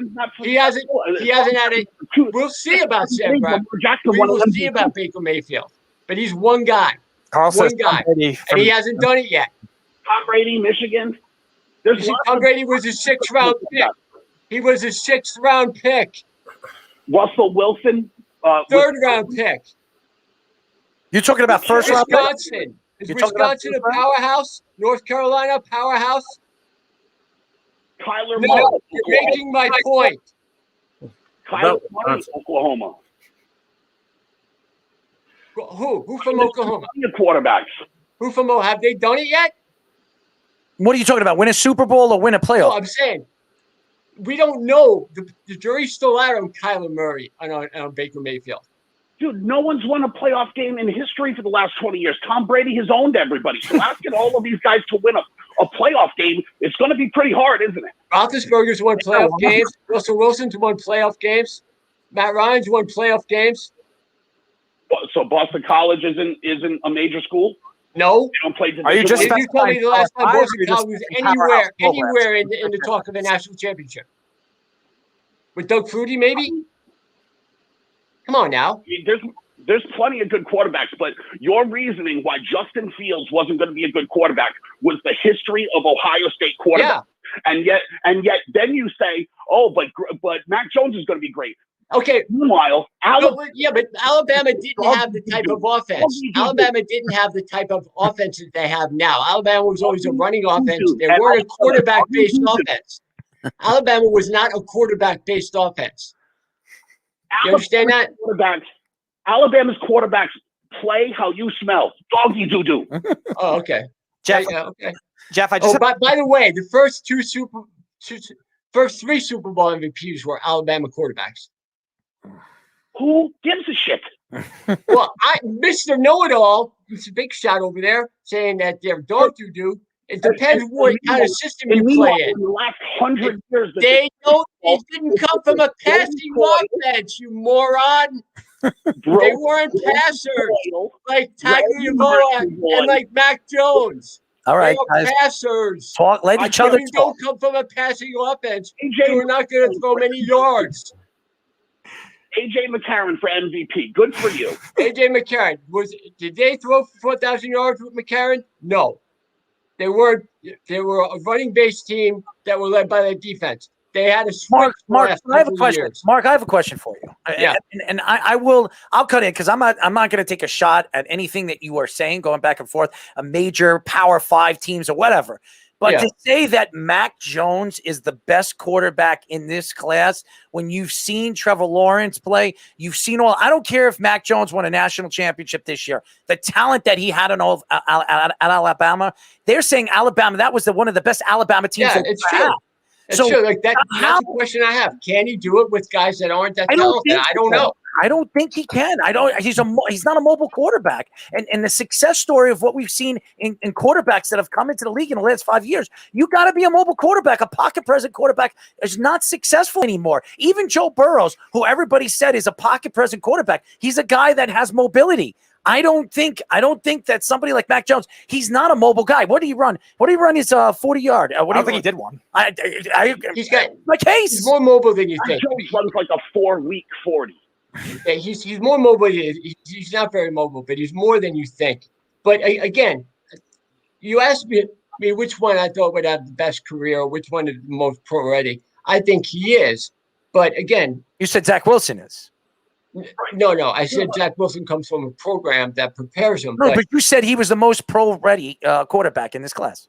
Yeah, I said Mac Jones is the guy I think will have the best career of the quarterbacks. I honestly think it depends where he gets put. I would be surprised with that. I would be I'll tell you what, Mark, if you're right, and somehow Mac Jones is the best quarterback in this class, I'll give you $1 million. Okay. There's no way in hell that this guy is going to be the best quarterback out of all these quarterbacks we talk about. Trey Lance, Justin Fields, Zach Wilson, Trevor Lawrence, and you're going to take Mac Jones? There's no way. I'm sorry. I don't care if he comes from Alabama and he has wings. Yeah, I don't care if he comes from Alabama either. I'm just saying that the way I saw him play in college, the one thing that I would worry about is if he gets put in a situation where he doesn't have some talent around him, I don't know if he's going to be that good. But if he gets put in the right situation, what talent? He can be very good. That's any quarterback that gets drafted. No, it's not, you idiot. No, it's not. Who was around Josh Rosen when he was drafted in Arizona? Oh, please, Josh Rosen. You can't say something like that and then say you're legitimate. You can't say something like that and then tell me you're legitimate. Josh Rosen, really? Think of somebody else a little bit more qualified. Who was around any of these guys? Listen, everyone that's turned out to be a bust is because they've been drafted high. Andrew Luck wasn't around that much talent. I mean, they were 1 in 15 the year before. Yeah. That's how quarterbacks fail, is they don't have people around them. And that's because they usually, this is what happens to good quarterbacks. They get drafted high because the team is terrible and they usually fail. It's why Tim Couch failed. Jamarcus Russell looks fat. That's why he failed. Most of these other guys fail because there's no one there ever. So you want Mac Jones to go to the perfect situation. Listen, he's got just. I said if he goes to the right situation. Mark, I agree with you. Mac Jones has just as good a shot as anybody else as being a good quarterback. But trying to justify it by saying Ohio State doesn't produce good quarterbacks, but Alabama does, is nonsense. I didn't say Alabama does. I said Alabama didn't have the system that passed the ball a lot.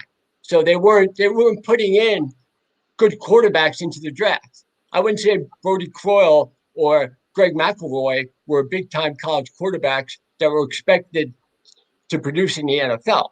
None of them were. AJ McCarron went undefeated, I think. Well, we have the but nobody really expected AJ McCarron to be good. Mark and Jeff, we have fans that are speaking, so go ahead, Speedy. Yeah, I was just going to ask Jeff, because you were arguing about like powerhouse schools versus Power 5 conferences. Carl was asking about Russell Wilson doesn't count. I know Snug mentioned Justin Herbert as well and Phillip Rivers, who, again, they're Power 5 schools. Technically, they didn't go that. So is that what you were specifying, or powerhouse? Yeah, what everybody said, Speedy. Read what everybody said, so everybody gets a chance to speak, because they can't call. So read what everybody said. Carl says Trevor Lawrence had all kinds of talent around him, and is much more mobile than Jones. Yes, that is obvious. And Snug says Dak Prescott he's going to win 3 straight Super Bowls very soon. There's more. There's more. Snug says David Carr, good quarterback, sacked every third play. Yes. Yeah. Also playing with an expansion team. This is my producer. He's supposed to read this, and he laughs at everybody else instead of speaking. But go ahead, guys. Yeah, I mean, I don't think, like, you're making the case, Speedy, when you say that Trevor Lawrence had good people around him. I mean, and he kind of did. But if you look, both Alabama wide receivers are predicted basically top 10 picks. Where's Powell and Amari Rodgers slated to go? Fifth round? I wouldn't exactly say that it's an even playing field what Trevor Lawrence was working with versus what Mac Jones was working with. Because you can make the argument that ETN and Harris, you can flip a coin and have, and they're basically the same.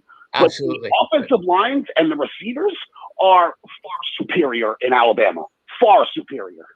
That's a good point about Etienne and Harris. I said the same thing. They're exactly the same. They both have very good feet running between the tackles. Slug also says, well, if he really only has good players around him, he will be good clown stuff. And then Carl says 5 stars all around number 2 class every year, Jeff. Come on. I guess in reference to Clemson. Yeah, every player that's like their top player is a defensive player. You should pay attention to the recruiting boards because that's the realm that I worked in, and that's why they have top recruiting classes, not because their wide receivers are amazing. I will agree with Jeff because Jeff has been working with college kids and what he has done over the years. So he has some insight with a lot of these college players and a lot of these college teams because he's got connections around the college. I mean, I just have eyeballs. Is Amari Rodgers as good as Devontae Smith? Use your eyeballs. Not even close. Well, we got to see what Devontae Smith is in the NFL too. Is Powell as good as Waddle? Use your eyeballs. Carl says, okay, Jeff, so discredit all of us. And Carl says, I work with college kids too. All right. Right. He molested them. That's Jeff, ladies and gentlemen. I mean, it's not even close. Like, even the depth, you even know ridiculous receivers down the line at Alabama. John Mechie and Slade Bolden, and they got the 2 big white kids playing tight end for them. Barstow, Billingsley and damn, I'm gonna forget the other kid. Barstow. Yes, it is.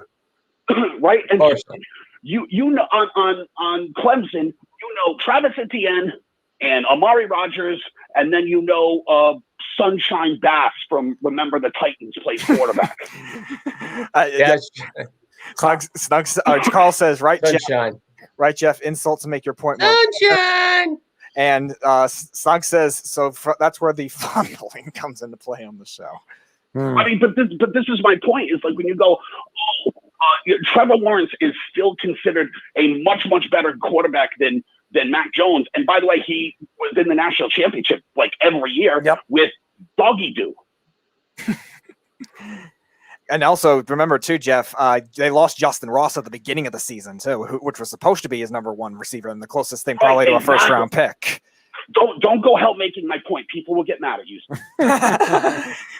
That laugh is terrible. It's the worst laugh in creation known to man. It's like a crow in heat, okay? It's terrible. It really is. He sounds like. I'm going to forget the three guys, right? I'm really going to do this. But when someone's mentioning, Clemson's a top recruiting class every year, it's because they had Clellan, Farrell, and who was the entire defensive line? It was Christian Wilkins. Christian Wilkins was the other Farrell, one. Christian Wilkins. Farrell, and there was a third one. Guy on the Giants. The guy on the Giants. And Dexter Lawrence. Dexter Lawrence. But this is what I'm saying. That's their recruiting class. They get defensive guys is what they get. Their highest rated guy that's in the last 3 years is probably DJ Uiagalelei, right? Who's going to take over for Lawrence. But even then, you saw him as a freshman. He's not even close to what Lawrence was as a freshman. Uiagalelei came in and looked shaky at best. Yeah. He did his best Michael J. Fox impression to get them through 3 games. Oh, Jeff with the spin-off attacks against people. There he goes. Jeff. I mean, when DJ Uiagalelei took over this year, did you think it was a seamless transition? And No. He was the number 2. He was the number 2 rated quarterback in this high school class, the number 2 guy. Mm-hmm. And it was night and day when he came into the game. Well, I would agree with you. I Hey, would. Jeff, let me ask you a question. How do you think Kyle Trask is going to be doing in the pros? I couldn't hear all of it. Errol, can you repeat that? Yes, trial. Go ahead. Kyle Trask. How do you think he will do in the pros? The only thing that I can completely say that I 100% agree with Mark on, and that I don't think that there's any arguing, is it's all going to matter. Like, people that go later in the draft are in a better position because generally they're going to come in, they're going to wait, and they're probably going to be in better positions, right? They're probably going to be going to the, I don't know who needs a quarterback, but the Seattle Seahawks. Right. Somebody might be looking The Saints, to move on maybe. to Russell Wilson. Right, the Saints or something like that, right? Even the Patriots. So generally, they're going to be coming into better teams. I'll tell you, I think the guy that has the best shot of being good, that's not your obvious guy, Fields, Lawrence, Mac Jones, like those guys, is probably Kellen Mond. Yeah. See that. Yeah, I can see that too. He struggled a little bit with consistency, but this year he was a lot better. The senior year he was a lot better than he was his previous years. If you're looking for a sneaky quarterback, one that's good, one that nobody talks about, I'm not even sure if you guys have even heard of him. Jamie Newman would be one. Oh, yeah. He was supposed to play for Georgia. He sat out the season. Yeah. Right, but he was a 4-year starter at Wake Forest. He killed it. He can run. He can throw. He's a bit of a project. He's a 4-year guy, and generally 4-year guys do better. Carl says, so their offense wasn't a top 10 offense in college every year. Of course, they were acting like they had no talent. And then Carl also says, so just dodging the question about Trask, the answer the question, do you think Trask is going to be a good prospect? You want the short answer? No. Okay. I mean, let's face facts and be honest, right? There's 5 quarterbacks at the top of the draft. If you were to throw out a number, how many of those 5 make it? 2. Usually it's 2. Right. So, okay. So past those 5, you have 13 more. You got Newman, Mond, Ian Book, Trask. There's a whole slew of guys down the line. So how many of those guys are going to make it? They're all going to come in. They're all going to be backups. And how many of them get lost in the shuffle? Because guess what? Next year, they're drafting more quarterbacks. Yeah, Carl agrees too. At most, usually is what these big classes. It's usually 2. Yeah. It usually is, and there are very few like the Eli Manning. There were 3. You had Phillip Rivers, Eli Manning, and obviously Ben Roethlisberger. But again, all 3 of them were good quarterbacks. Again, though, there's always things that happen, like the situation in Pittsburgh. That fat rapist gets hurt, and Duck Hodges comes in and played well. Duck around, right? Legend that beat the Chargers. Oh my God, he's crazy. I love you, Jeff. There's always going to be guys like that that are going to go to good teams. Mm-hmm. That unfortunately a starter is going to get hurt. It inevitably happens every year, and some no-name idiot like Duck Hodges comes in and he's okay. Carl asks, how do you think Taylor Heineke got a contract? Jeff, Carl wants to know, how about the guy from Stanford? CBS Sports projects the Bears to take him in the 2nd round. Please, no, is what Carl says. What do you think? Yeah, honestly, I think Mills is a good prospect, but he's honestly a bit of a project. And he could be the perfect bear because he played. No. He could be a perfect bear because he played in a system that wasn't very pass happy. He's accurate at times. And let's be honest, that's kind of the Bears' offense. He's awesome. Jeff, before we let you go, I will say this, and I know you both have your own thoughts on who the top quarterback in this class or who's going to be the best quarterback in this class. If you were to pick one player, Jeff, that you would draft, if you had one choice, take out the quarterbacks, who would you draft at number one without the quarterbacks? Hands down, without a doubt, the best player in this draft is David Collins. Not close. Wow. Not close. If you ever watched any Tulsa football games, which I'm sure all your listeners have because they're all so freaking knowledgeable, right? Zaven Collins is a beast. He owned people. Tulsa had, I think, the third-rated defense in all of college football last year. It's because Zaven Collins was dry humping every quarterback in their division up and down the football field. He is a ridiculous run stopper. He can run sideline to sideline. He is he's Aaron Donald at linebacker. Ooh, wow. I know who he is. I've seen him play a few times this year. I like him a lot too. I like him a lot too. Very fast. Other guys get more pub, obviously, because they play sexier positions. You know about Waddle. You know about Devontae Smith. You know about Jamar Chase or Kyle Pitts because they catch touchdowns. Well, Zaven Collins had more people that he sent to the hospital than any other player in college football this year. Yeah, that's a good point. He's a bit of a freak, this guy. I really liked what I saw of him, too. So was Jadeveon Clowney. What kind of freak is he in the NFL now? He's all over the place. So they said he was the next Lawrence Taylor. Oh, he's a freak of nature. Yeah, he's a freak. He's been bouncing around since. He's bouncing with the Browns. We'll see how long that lasts. Carl says it wasn't a talent problem though with Clowney. It was just his head. I mean, if Clowney played like Taylor, he would be better, but he doesn't. You think that Clowney would be as good or better than Taylor? I said he doesn't have the intensity that Taylor does. I don't think he has anywhere close to the talent as Taylor did. He didn't play every down. He had freakish talent, but he never really seemed to be as dedicated. Mark, I love you, but Lawrence Taylor, some people say, is the greatest defensive player. Look, I'm not saying he was Lawrence Taylor. Okay, I'm not putting him in that class. What I'm saying is that what stopped Clowney from being better is that he didn't play every down. Carl says, I guess in reference to Zaven Collins, he's like Roquan Smith. And Snuck says, please start including... Zaven Collins is like if Roquan Smith had an attitude problem. Snug says, please start including dry humping in the pre-show meeting. Oh, God, Snug. What is this with the pre-show meetings? I swear to God, I'm begging everybody, please, God, go and look at Zaven Collins highlights. You will get a concussion watching YouTube. And you think he's going in the top 10? No, he won't be a top 10 player. He'll probably be somewhere around 20. But that's because, I mean, it's already been predetermined. The top 5 draft picks are probably quarterbacks, right? Mm-hmm. After that, you got 3 wide receivers and a tight end because that's the way the league's going. It's offense. Panay Sewell maybe to the Bengals, probably, I would imagine. Right. The draft starts at 10. We already know who the top 10 picks are. It's the worst kept secret this year, I think. It's interesting.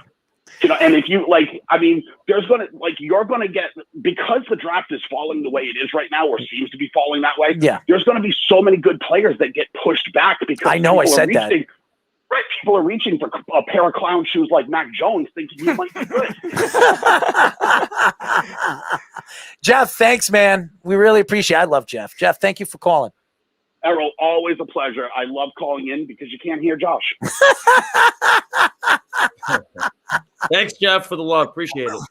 Oh, I mean, love Jeff. in his defense, he did go a good half hour directly insulting you. But you want to know something? He made some quality points. There were a lot of things that he did say, a lot of crazy things, but Jeff is a crazy person. But he has his insight. He has a lot of connections in college football, so he knows his inside stuff. And I'm telling you, he's not faking on what he says. There's a lot of things that Jeff has called over the years when it came to college football, and he was dead on. And you asked Speedy, dead on. So if he's telling you that, I would probably take his word for it, okay, when it comes to college football. As far as what you're saying, Mark, I would agree with you that you just never know with the quarterback. I just think it's more of a curveball to say that Mac Jones is the guy that's going. Okay, time out. You guys are putting words in my mouth here, okay? I didn't say Mac Jones is going to be the next great quarterback in the NFL.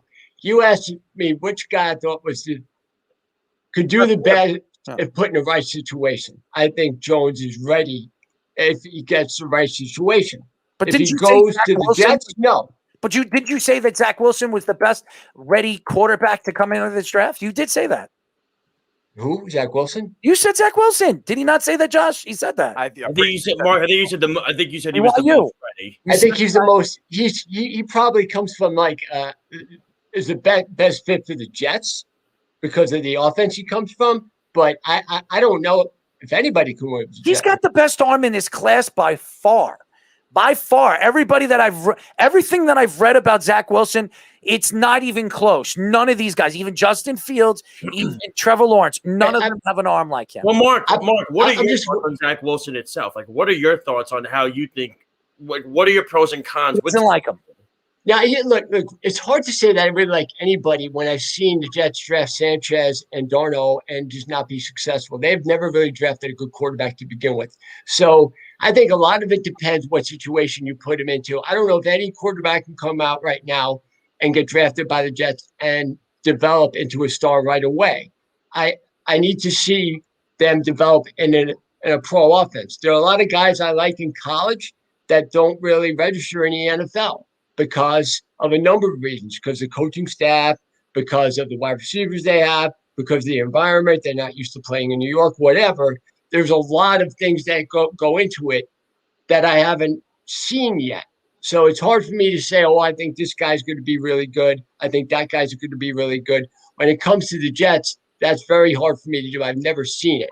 As far as guys who I think are pro-ready, though, that I think will develop and be the best after all is said and done, I think that Jones is the best prepared to do that. Snug says, laughing emojis, quote of the night, who Zach Wilson, after only half an hour ago portraying him as the Mormon incarnation of God's gift to football.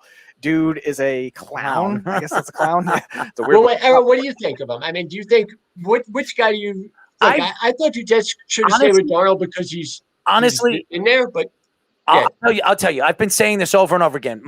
If I were to pick the top 5 quarterbacks in this class, I'd put Justin Fields 1, Zach Wilson 2, Trevor Lawrence 3, Trey Lance 4, and then Mac Jones. The reason why I would put Zach Wilson 2 is there's a lot of things that really stand out when you talk about an NFL quarterback and what you look for an NFL quarterback. Arm strength. He's got the best arm.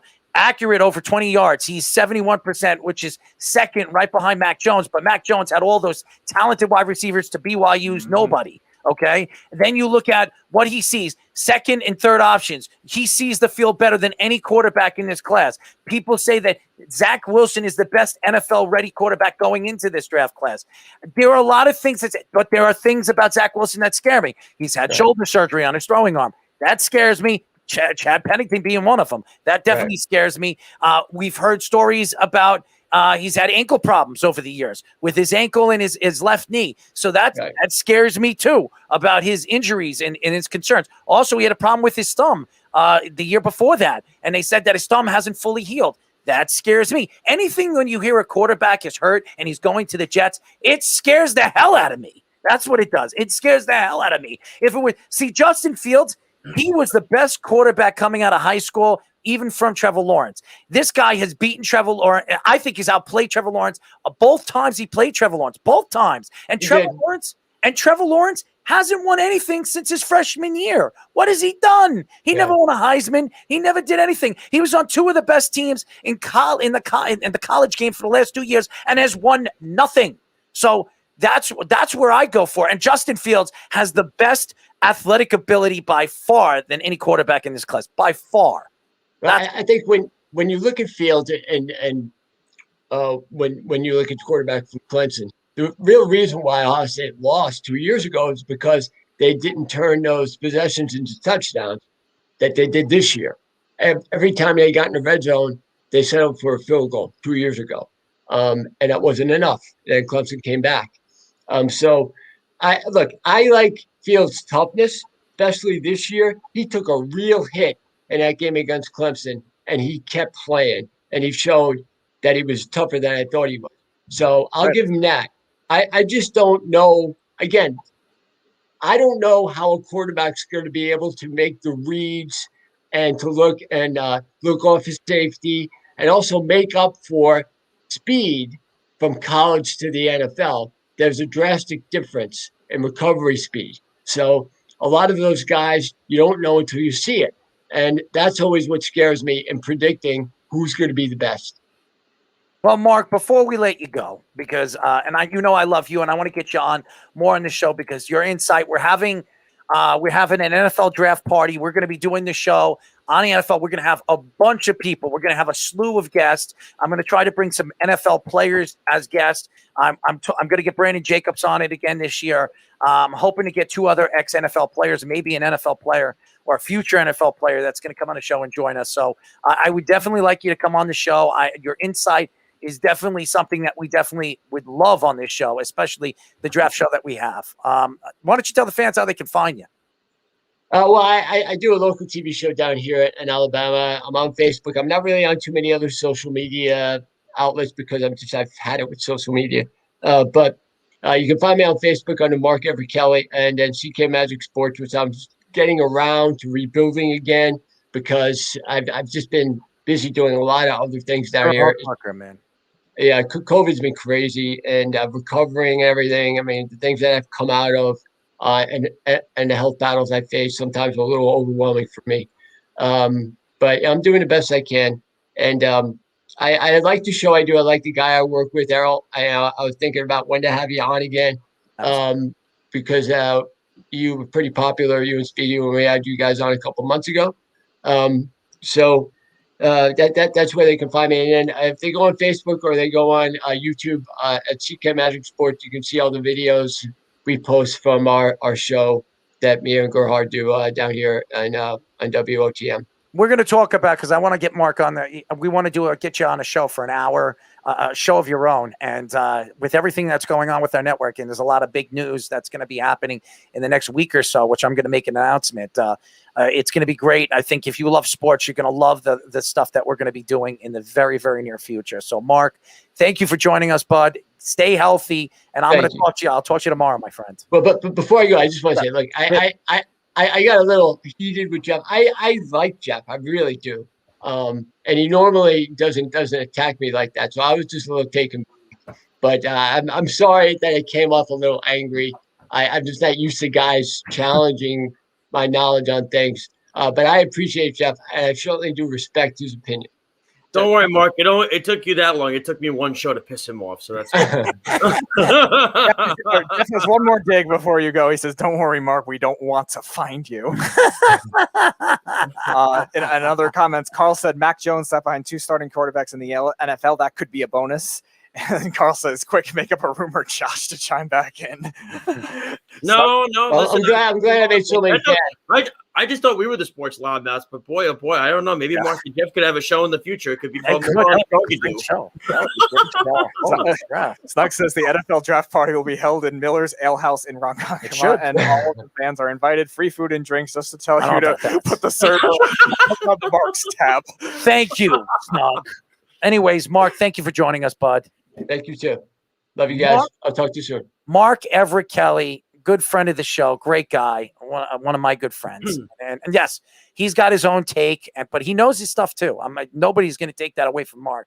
The guy has it. He knows his sports, especially college sports over there in Alabama. But before we get into some baseball conversation and basketball conversation, I want to finish up with football. And we were talking about the quarterback play, but to me, Josh, and I the inside of where the NFL is going, and we talk about the quarterback and how important the quarterback position is, but what do we say all the time? Defense wins championship. Mm-hmm. And I look at this draft. Jeff was talking about, what's his name again? Zaven Collins. Zaven Collins, who he says is a beast of a man. I wanted to ask Mark that question, who we thought the best player was in I'll ask him next time who he thought was the non-quarterback best player he thought it was in the draft going. I think he mentioned it on a previous show. I think he said Devontae Smith. Devontae Smith. Yeah. Wow. He did. He did. Pretty sure he said that. He loves Devontae Smith. I do too. I don't have him above Sewell as an overall like non-quarterback prospect, but he's up there. He said that Devontae Smith to him special. It was very, very special. And the last guy that he's seen that could play the game like he can with full speed is Julio Jones, which you're saying that about Julio. If you're comparing him to Julio Jones, he says Devontae Smith is the best wide receiver he's seen come out of Alabama. That's what he said. That's a bold statement.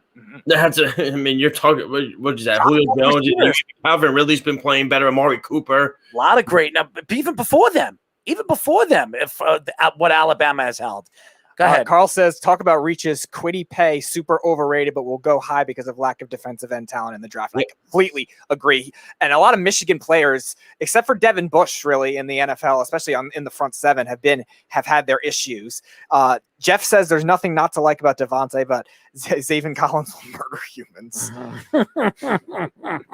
It's to me, when we're talking about position and position in need, I look at the cornerbacks. There's a lot of teams looking for that number one corner, and they're very, very hard to find. I think people forget that when you look at the grades and trying to grade a position right now going into this draft, being that the quarterback in the offensive game has completely transitioned and has gotten harder to defend, you need that shutdown corner. And there's not many shutdown corners in the NFL. Maybe you can count them on one hand.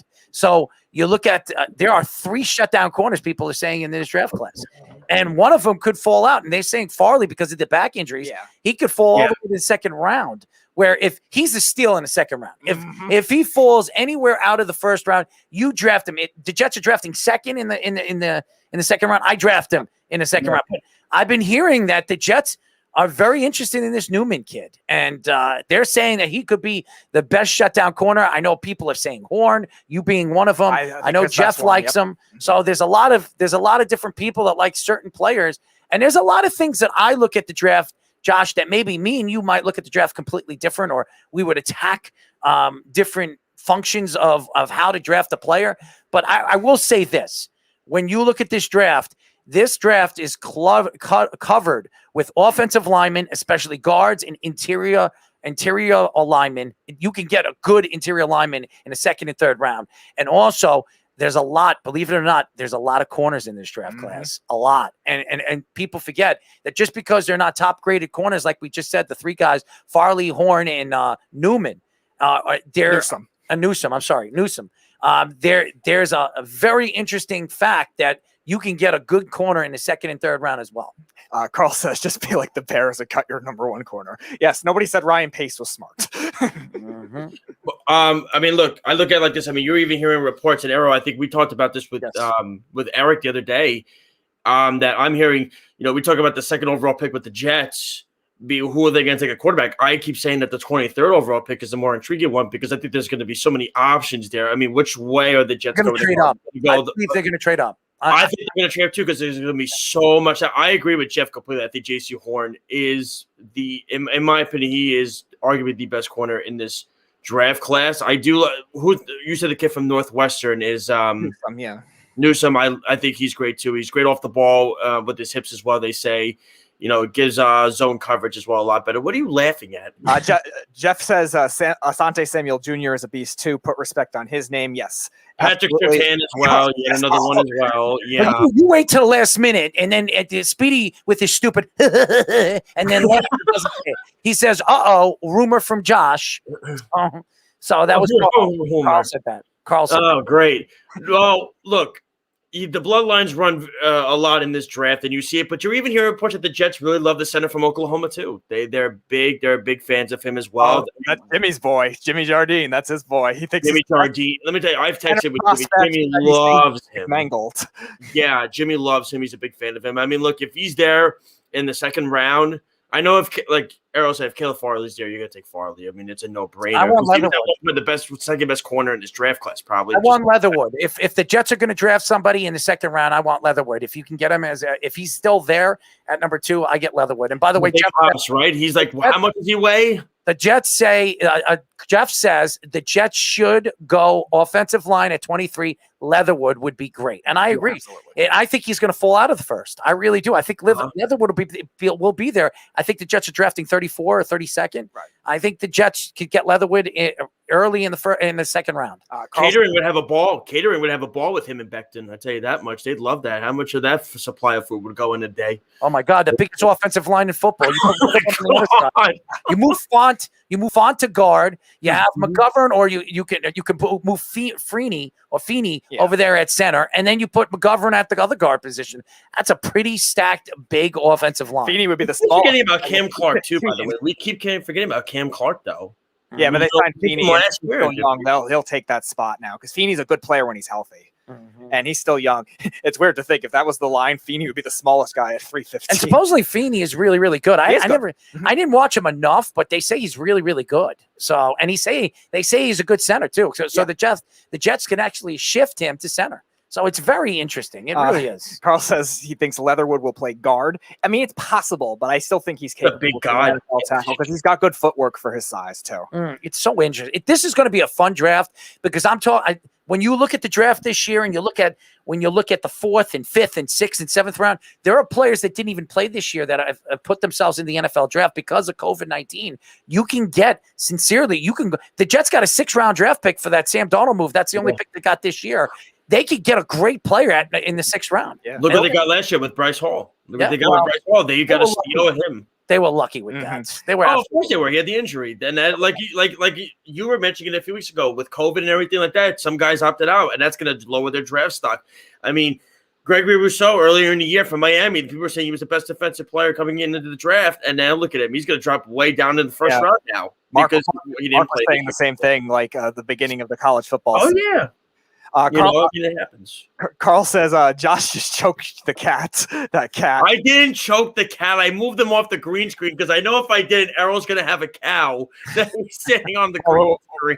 We don't have room for a cow in this room. Also says if the Jets need a wide receiver, Errol would say to me, "Get the cat off the screen." That's what he's there. He's behind you. He's there again. No, he's not. I moved him off. I could bring him back after as a guest. Oh, look, he's the little friend. He's sitting right over there. He's running. He's having a little fun over there. Pedro. Oh my God, the two of them. It's like they never come down here. And of course, when I do a show, this is when they come down to piss me off. The studio, ladies and gentlemen, with his cats.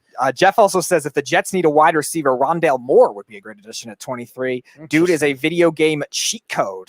Interesting. By the way, Carl, don't call Peter or anything, by the way, please. I don't need to deal with that. All right, don't do that or anything. I didn't choke him.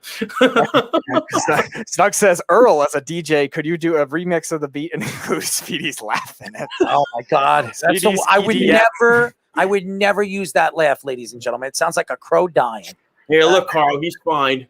Carl also says, I like Bateman from Minnesota. Thoughts, yes. Jeff. And then Jeff says, a great player should go to a great situation in round 2. Certainly near the top of the rest of the wide receiver crew, that second tier. Yes, I think that seems to be where he's around. When we come back, put on Kadarius Toney. It feels like that's a name we've also kind of slipped under the radar a little bit. He was lower first round now. Everybody was saying top 15 a few weeks ago. Now he's back down. A lot of players are dropping because of the quarterbacks. That's exactly it. It's going to throw everything off.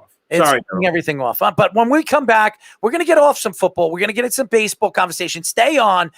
We might switch back to football because there's a lot more to talk about. And we're going to get into, obviously, a lot of basketball when we come back here on the great Speedy Sports Loudmouths. Oh, God. My God. You're listening to the Worldwide Sports Radio Network.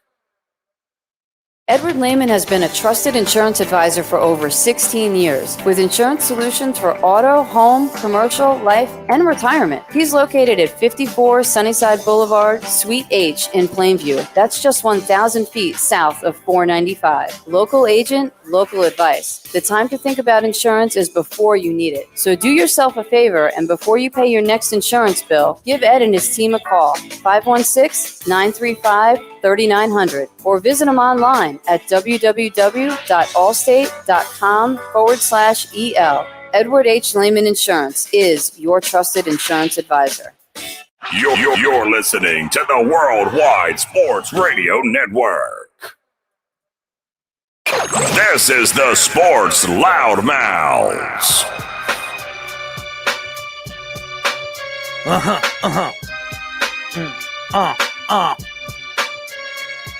I'm gonna smack Speedy in the face with Josh. Stick him in the head with a big polka dot. Smack him, put him in his head. Oh my God, Jeff is gonna throw him in with Fred. I don't know. I'm not What is going on? I'm trying to rap. DMX, ladies and gentlemen. Whoa. Rest in peace, baby. I don't know. Remember, you're listening to the Sports Loudmouths only on the Worldwide Sports Radio Network, iRadio USA. You can check us out. You can go to our website at www.worldwidesportsradio.com. Download our app on iOS, WWSR under Android, Worldwide Sports Radio Network. By the way, Carl is saying some things over here. I don't know what he's saying over here. Speedy, you see, this is our producer. He don't even know how to turn on his freaking damn mic. Carl says, don't lead off with how good Trout is. He's the best now, but you've exhausted that point. And then Errol has his ode to DMX with no sleeves. Yes, thank you. Thank you. If that bothers you so much. Anyways, what is up with these sleeves? I mean, if you want, I'll wear no shirt if you want to see that. I mean, seriously. Listen, if that's the worst dish you're gonna take for the evening, I would take that. Dude, I'm not. See, I don't get like you do. I don't get upset. I really don't. I'm not upset. You do. You get really upset. Dude, I don't get upset about anybody. Especially, no, really. Especially people I don't even know. Yeah, you brought it up yesterday, what Jeff said. I mean, you even said it today. You said, I don't know why everybody's attacking me. I mean, I have strong skin or whatever the heck you said, but it does bother you because you brought it up. Wouldn't it bother you? You wouldn't say anything of it. Dude, I brought it up because it was a conversation. It doesn't mean it bothers me, man. I mean, look, this is what radio is. Whether you like me or you hate me, I could give a damn. So don't bring it up. Don't worry about it. So you brought it up. You said, when is anybody going to attack me? Because it does bother you, but it's okay if it bothers you. They're trying to get under your skin. That's what they like to do. Anyways, I do want to get into some baseball conversation. And I think over here in New York, everybody keeps asking me, and we heard Kenny Rayner. He called the show. He was smoking. Fucking wax. Or whatever the heck he's doing, or smoking his cat, or whatever the hell he's doing over there. I mean, he's crazy. But he said that the Mets are better than the Yankees. Now, I understand that Yankee fans are going crazy right now because the Yankees are 6-7. They're not playing good baseball. They're in a division right now that's really not that good. I'm sorry. If the Red Sox are 9-3 and they're in first place, it's telling you that the Yankees division hasn't really developed in position where everybody thought they were going to be. But the fact that everybody is sitting back and saying that the Mets are better than the Yankees because they've played 8 games or something like that, and the Mets they're going to miss probably the next 5 games because of the weather, COVID, rain. Who knows? It snows. Josh's mom's going to drop an A-bomb on the stadium. Who knows what's going to happen? My mother's listening. Yeah, where's she in the comment section tonight? I don't know, but speaking of the comment section, Snug says Josh is going to beat his cats while Earl beats Speedy. It's going to be a hell of a show. He also says, Kenny, please call back. And then Jeff says, painting of Vinny Rubo. Now, Jeff, question: would a painting of Vinny Rubo still be a mush? Somebody should call Kenny and see if he's okay. Kenny's okay. And if anything, the wax killed Kenny. But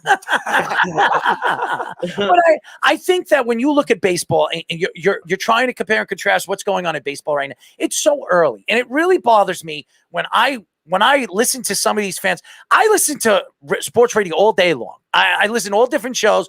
I listen. I'm not sorry, because there are certain analysts that I really, really do like. I like their takes, and I like the way they attack certain takes. What's so interesting to me, today I was listening to a Chicago broadcast, and I was listening about the Chicago Cubs and comparing what the Chicago White Sox have been in the last 2 years of developing players and the fall of the Chicago Cubs in the last couple of years, obviously with Theo Epstein leaving and all the disgraceful things that's come out from that organization, including the ex-GM of the New York Mets, the stuff that was happening over there. What is so interesting to me right now is where the White Sox fans, they were completely gone. Nobody knew who the White Sox were. What was it, 2, 3, 4 years ago? Now, all of a sudden, the White Sox have a good franchise. Tony La Russa's taken over the team. Tony La Russa comes out of retirement, and the White Sox fans appear, and all of a sudden, they're the new They're the new sheriffs in town. They're going to be the next World Series champions. They're the best young team in baseball. Yeah, it's so funny how one team completely disintegrates or is not the same team that anybody thought that they were when they had the top GM or the top players that they had. And now all of a sudden we're talking about a Chicago White Sox team that hasn't won anything. They haven't won anything. They went to the playoffs for the first time last year and got eliminated in the first game that they played. I mean, for the first time since 2008. So. To me, it's appalling. If you're a sports fan and you listen to some of these analysts and some of these, and I'm not going to mention the show because I'm not throwing anybody under the bus. I would never do that. But I was listening to Chicago show, and it's so disturbing how when you watch it, and these guys are really good. They're really good broadcasters. They're really good analysts. And then they bring up something about the Chicago White Sox and compare and contrast the fall of the Chicago Cubs to Chicago White Sox. First of all, the Chicago Cubs won a championship for the first time in 100 years, a couple of years ago. Let that rest for a little bit, okay? Let it just put some gravy on whatever, or put some barbecue sauce on your steak or something and make it taste good, okay? The White Sox haven't won anything. They haven't done anything. Their pitcher yesterday throws a no-hitter, and oh my God, they're going to win the World Series this year. It's appalling. It's crazy. And then you listen to New York sports like Kenny Rayner saying, "Oh, the Mets are better than the Yankees." How do you figure? Because one team played 14 games and the other team played 8, and the Mets have a better record. The Mets right now are playing. They have better pitching staff right now. The Yankees haven't really figured things out. I could say right now the Red Sox are the best team in baseball. Are you going to believe that? Carl says Sox fans, there aren't any. Snug says there haven't been any White Sox fans since 2005. And Carl says there weren't any in 2005 either. Jeff says barbecue sauce on a steak. You're a heathen. I actually like Jeff. I'm a big barbecue sauce fan. So no, you cannot put that on a steak though. If you have a good steak, you don't put anything on a steak. Oh, that's a good steak. You put no sauce, anything on a steak. I disagree. I've had plenty of good steaks. I've been to some of the top steak places here in Long Island and in New York. I bought a steak a couple of years. What was it? A year and a half ago? I think steak was $150. You ever been to Brian and Cooper? I've been everywhere. I've been Morton's. You ever been to Morton's? I've been to Morton's. Okay, the steak is delicious over there. I would never put any sauce on it. Well, that's you. But you do a lot of things. You do a lot of things that are outlandish. Slug says, I think he meant ketchup on the steak. I don't like ketchup. Oh, my God. Don't worry. I would never use ketchup on a steak. Anybody that knows me, I would never use You don't use ketchup on a steak. You definitely don't use it on a hot dog. That's a sin. I don't like hot dogs, so I wouldn't eat it. But I don't. I'm not a hot dog fan. I'm not a hot dog fan. If I'm gonna eat, I'm a hamburger fan. And Speedy, I told you that before. What are you saying? You like sausages. You like big, dark sausages. Now, could you tell the fans why you like dark sausages? No, I am going to be a producer and read the comments. No, but you're but you told me. Tell the fans. I am reading the comments. Oh God. He thinks the white sausages are too dry and the dark sausages I am are reading too the comments now. Earl says go to Luger's and ask for A1 sauce. Carl says you put sauce on a $150 steak with an exclamation point. And Jeff says Morton's is the Speedy Petey of steakhouses, overrated and not worth what you pay. Probably. Scott and Bo, for your show tomorrow with all your food takes, you might have some guests that might want to. If you're gonna go to a steakhouse in Long Island, you go to Peter Luger's or you go to Brian and Cooper. And Morton's. What are you talking about? Morton's. Morton, stop it. Morton's it's a fake steakhouse. Fake steakhouse? They have it's all over the place. First of all, they have better food than Peter Luger's, okay? Are you crazy? Absolutely. You're gonna say it's better than Uncle Jack's too? I've never had Uncle Jack's, but I've had Peter Luger's quite a few times. It's better than Brian and Cooper. I take Morton's is better. Morton's is definitely better. You're crazy. I'm crazy? Okay. How many times have you had Peter Luger's? I've had Peter Luger's plenty of times. How many times? Probably in my time, about 9 or 10 times. I've been there 9 or 10 times too, and I've been to Morton's quite a few times too. They have very good sliders. They have very good. Their hamburger sliders are delicious. You know what you need? You need a slider in. You need a slider in your mouth from Speedy. How's that sound?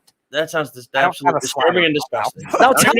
What's a slider in the mouth? Tell the fans why you like dark sausages over white white sauce. Nope, 4 more comments I have to read first. Earl likes Fruity Pebbles and mint Can we chocolate just chip go ice into cream. the show and stop this? You want me to read comments? I'm reading comments. But I'm asking you a question and you're reading comments. I can read too, you know. All right. Carl asks, does Edelman prepare a steak on his channel? I guess that would be a Jeff. Speaking of Jeff, he says Errol thinks Applebee's is a steakhouse. What does he know? And Snug Who said says, that? Who said that? I think Jeff Applebee's. says No, I know I don't. I actually don't like Applebee's. I go to Applebee's because my friend likes Applebee's. I actually would rather Fridays over Applebee's. Chili. Yeah. No, I don't like Chili's. Snug says Morton of Chicago and Long Island. Yeah, better than Luger's. Oh, finally. Snug and Earl agree on something finally. And then Errol thinks Miller's Ale House is the center of the fine dining universe. I guess so. But could you explain now? Could you do this quick so we Fine. Fine.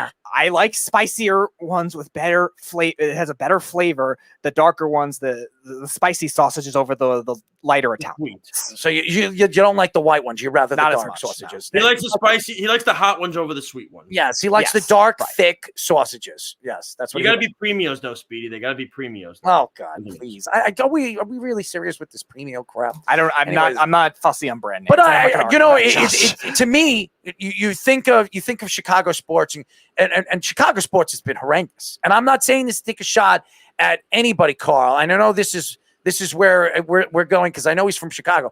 Chicago sports has been garbage. Besides the Chicago not just the Chicago Cubs winning a championship. The last time they won a championship was the Chicago Blackhawks, and that was like 7, 8, 9 years ago. Okay, it's been a long time for Chicago sports, and I know what you're going to say. So same with New York. I agree with you. I'm not throwing New York sports under the bus because they're probably the worst. But again, no, I think Detroit's the worst. Well, whatever.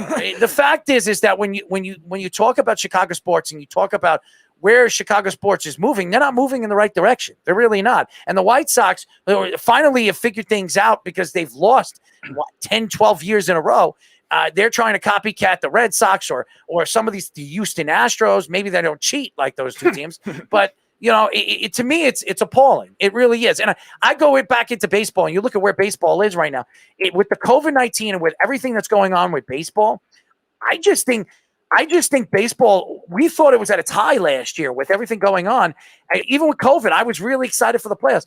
Now, honestly, I can't sit and watch a baseball game right now. I really can't. I watched the Yankees. I watched 2 games so far of the Yankees this year, and there's nothing exciting to watch in the game. There's no fans in the audience. I don't want to hear because there's 2,000 people out there. It's not loud.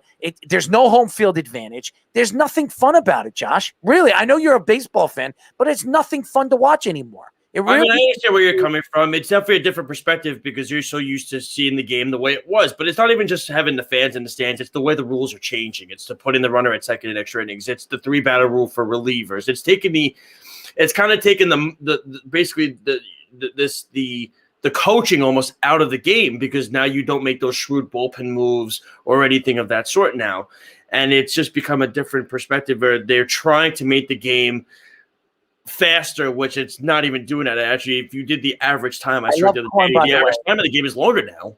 It's longer now with all this garbage. And now they have 7-inning games, which, by the way, I'm going to throw this out there really quick. Speedy will laugh at this. The New York Mets are the kings of 7-inning games.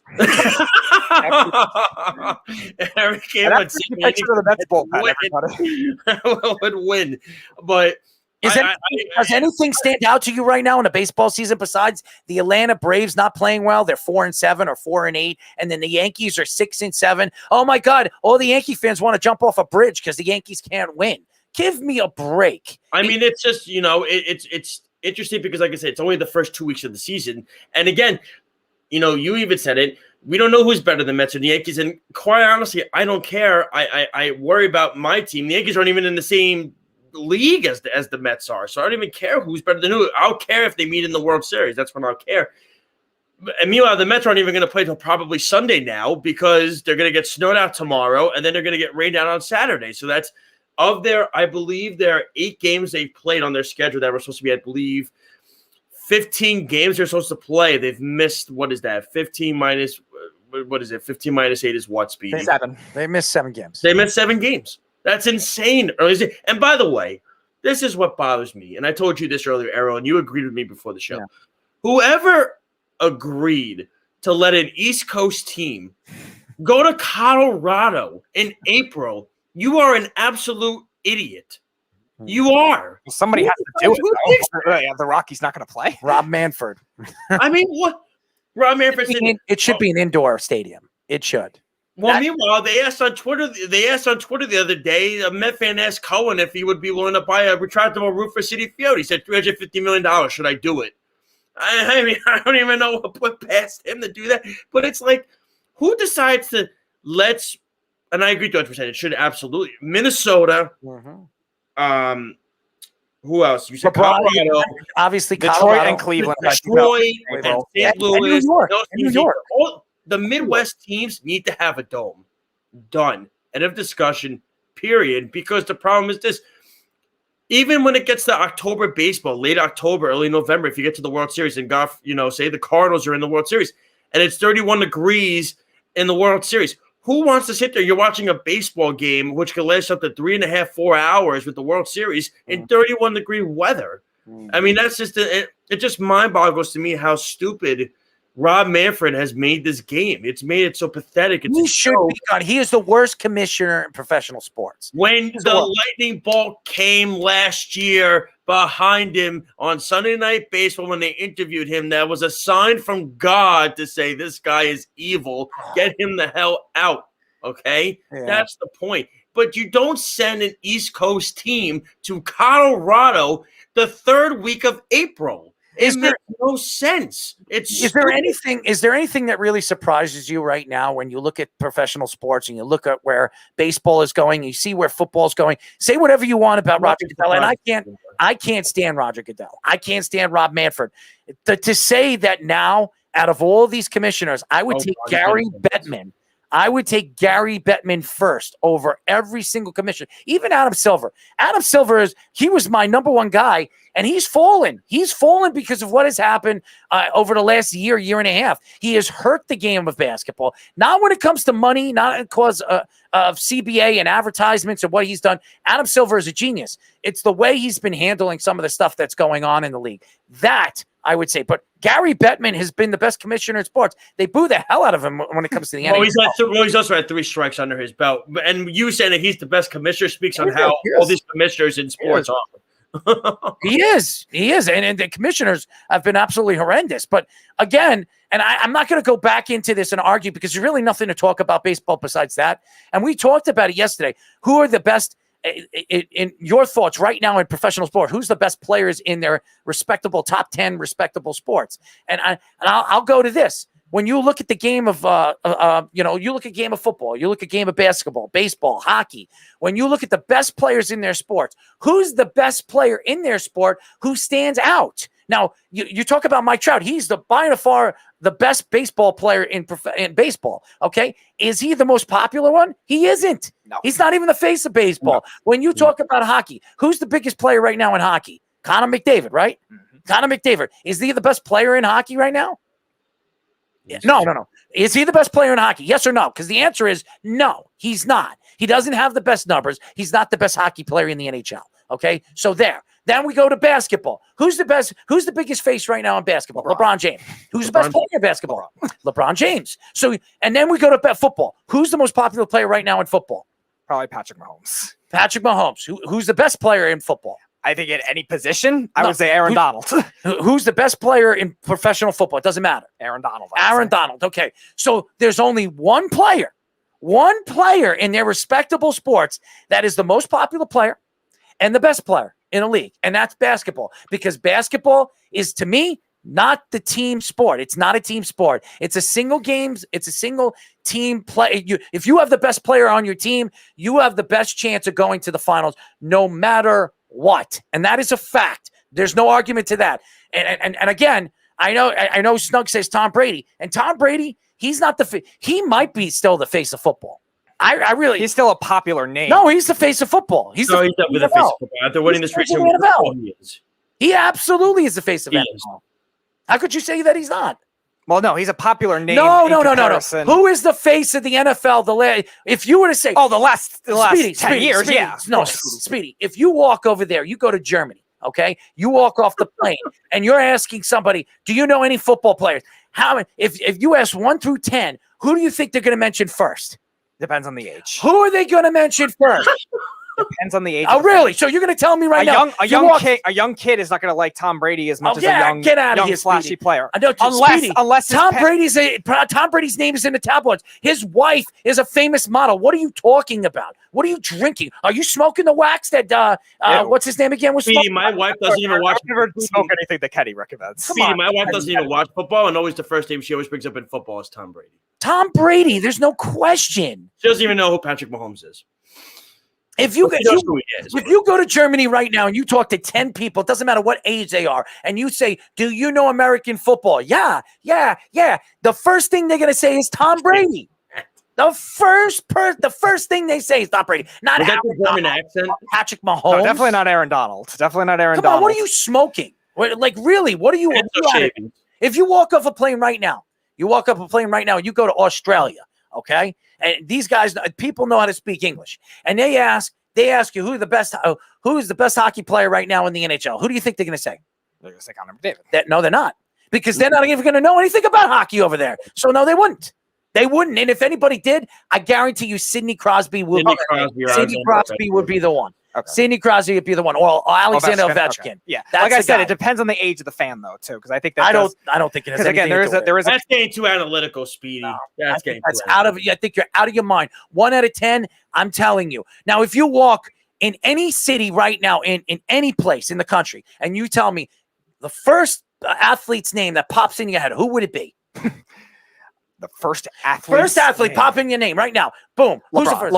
LeBron James. LeBron James. Easily. And why? Why LeBron James? Because he's a popular brand on his own. He's a worldwide brand. Because I just told you why. Because in any sport, including basketball, basketball is the only sport where stars are it. Okay, if you're the best player in the league, you're the best player. You're the biggest player when it comes to social media. You're the biggest player in everything. LeBron James, that's why they call him the king. So to me, going back to what I'm saying, when you're trying to compare and contrast the players and the talent or whoever they are when it comes to the athlete, I would say LeBron James. It doesn't matter where you go, will be more known because the NBA has controlled the market. They controlled the player and the superstar player because of what they do and how they promote it. And I think it's ruined the game of sports. I think basketball has ruined sports. And that's why a lot of people, if you go right now and you talk to a lot of people that watch sports, a lot of people have turned away from basketball. Yeah. A lot of people have turned away from basketball because of players like LeBron James. Snugs, Carl says Speedy goes to Germany for the dark sausage, and Snug says, please send Speedy to Germany to interview Germans about the NFL. It will be amazing. I don't know to speak German, Snug. I wish. Snug says Conor McGregor, and Jeff starting a petition to fire Speedy. Honestly, am I wrong? Do I think did LeBron James in the game of basketball in the last 7-8 years, has it been ruined because of the way the NBA promotes their players? Well, of course, he started the whole issue. Remember, he did the whole victory thing. It's the league. The league loves this, man. I know they do. Well, they like all the super teams, but we've always talked about this. You go back into the days. Charles Barkley and Michael Jordan were best friends. They didn't ever want to play with each other. That was how it was. It was all about level of competition. That was the way it should be. And now it's ruined. Jordan. What happened? I said Reggie Miller said the same thing recently. Like he loved him as a friend, but never would team up with him or something. Yeah, exactly. It ruined the whole sport. Now everybody wants to be. My friend's gonna go here. Okay, I'm gonna follow him suit. We're gonna go to the Clippers together. We're gonna go to the Nets together. Dude, every person and their mother were joining the Brooklyn Nets this season. It was a joke. Everybody's retired. I just think when you look at professional sports and the way sports is moving, and it's all about money, which we know, and you got to give the players credit because if they can find a way to make it, they make it. They should make it. But I look at the leagues and how the leagues have transitioned and how it's ruined the game. I will tell you, and basketball growing up was my favorite sport, and it still kind of is. I was a hockey player. Your most favorite team out of all of them, you've said, was the Knicks. It was the Knicks. And now when I look at players and now look what has happened to the NBA, what has happened to professional sports? It's because of the NBA. With the fantasy sports, it's really transitioned to be the fan has become a player's fan, not a team's fan. It's ruined the game. I think it has a lot to do with basketball. I really do believe that. Basketball has ruined, the way these teams are, they're rooted for. Now you have people that live in Chicago that are fans with, I don't know, the Cleveland Cavaliers because of LeBron James, or the Chicago Bull fans because they were Michael Jordan fans in the 80s and the 90s are now, I don't know, Laker fans because LeBron. No, the thing that annoys me the most, I'm going to tell you this right now. The thing that annoys me the most is I say, "What's your favorite team?" And like they always say, "I'm a LeBron James fan. So wherever LeBron James goes, that's who I like." And they go, "Who do you like?" And I say, "I'm a Knicks fan." And they laugh at me. I go, "You guys have no idea what the Knicks were in the 90s. Okay, you don't even know. You have no idea. You don't have, like what team do you like? I'm a LeBron James fan. Oh, come on, really?" It's also funny to think the Beef calls. He says he was a Bulls fan because of Jordan, and then we ask him name 3 players on the current team. I think he can only name 1 if I remember. You can name 1. Yeah, it's not. But he doesn't really watch basketball anymore. Right. And That's my point. He tells you. And by the way, Jeff says, "What would you know, Errol, about professional sports? New York doesn't have any." I said that. I am. Besides the Yankees, the New York teams stink. And I'll be the first person to say that. I'm not going to throw New York sports under the bus. Everybody knows it. I've said it. I'm here to support what New York sports is, but I don't know. Even some of our shows, we get off the New York topic because there really isn't anything to talk about. But, I mean, right now, there is some excitement right now when it comes to basketball. You have the Knicks and the Nets making the playoffs. I don't know if they're going to win anything, but the Knicks and Nets are making the playoffs. The Yankees and the Mets could make the playoffs this year. And who knows? Maybe the Jets are a good team. We know the Giants aren't going to be this year. So Islanders. And the Islanders. The Islanders are one of the top 4 or 5 teams in the NHL that can win a Stanley Cup this year. You can't say anything bad about New York sports now. But again, when I look at Boston sports, they're ahead of us. But that's not even the point. That's not even my argument right now. My argument is when you look at professional sports and you look at the game that really is ruined being a fan of a team or being a fan of the respectable organization, I would say basketball has affected it. I think it's affected everything. I really do. I'm not taking shots at the NBA. I'm just telling you the truth on what I've seen. And by the way, what is Carl saying? Carl says, "No, I can name the players, but you asked me to name good players at the time." No, we weren't referring to you, Carl. We're referring to the Beef. We're talking about the Beef. Jeff says the best team in New York is the Bills. Yeah, it probably is right now. Islanders are the best team in New York. Islanders just got Hulk smashed by the Bruins tonight. That's fine. And listen, you're not going to win all the games, Jeff. You know that. The Islanders are not going to win every single game. The Islanders are a good team. You know where the Islanders are going. They're going to be in the Stanley Cup playoffs, and we'll see what happens when it comes to the big game. But that's not what I'm talking about. I'm talking about the way professional sports has transitioned. It has affected even me as a fan and a guy who loves watching sports. There are games that I just turn my head. Do I want to watch LeBron James, Anthony Davis, and Andre Drummond in the first round just knock off whoever they play, just completely dismantle? Boring. I'm not going to watch it. I don't care if it's LeBron James or Anthony Davis. You think I want who do they play right now in the first round? If they Memphis. Memphis. You think I want to see them murder Memphis? Come on, guys. I don't want to see LeBron James murder Memphis. I'm probably not going to watch a Western Conference game until the Western Conference Championship. Right. Because that's the way basketball is. That's the biggest problem with the NBA playoff structure, too.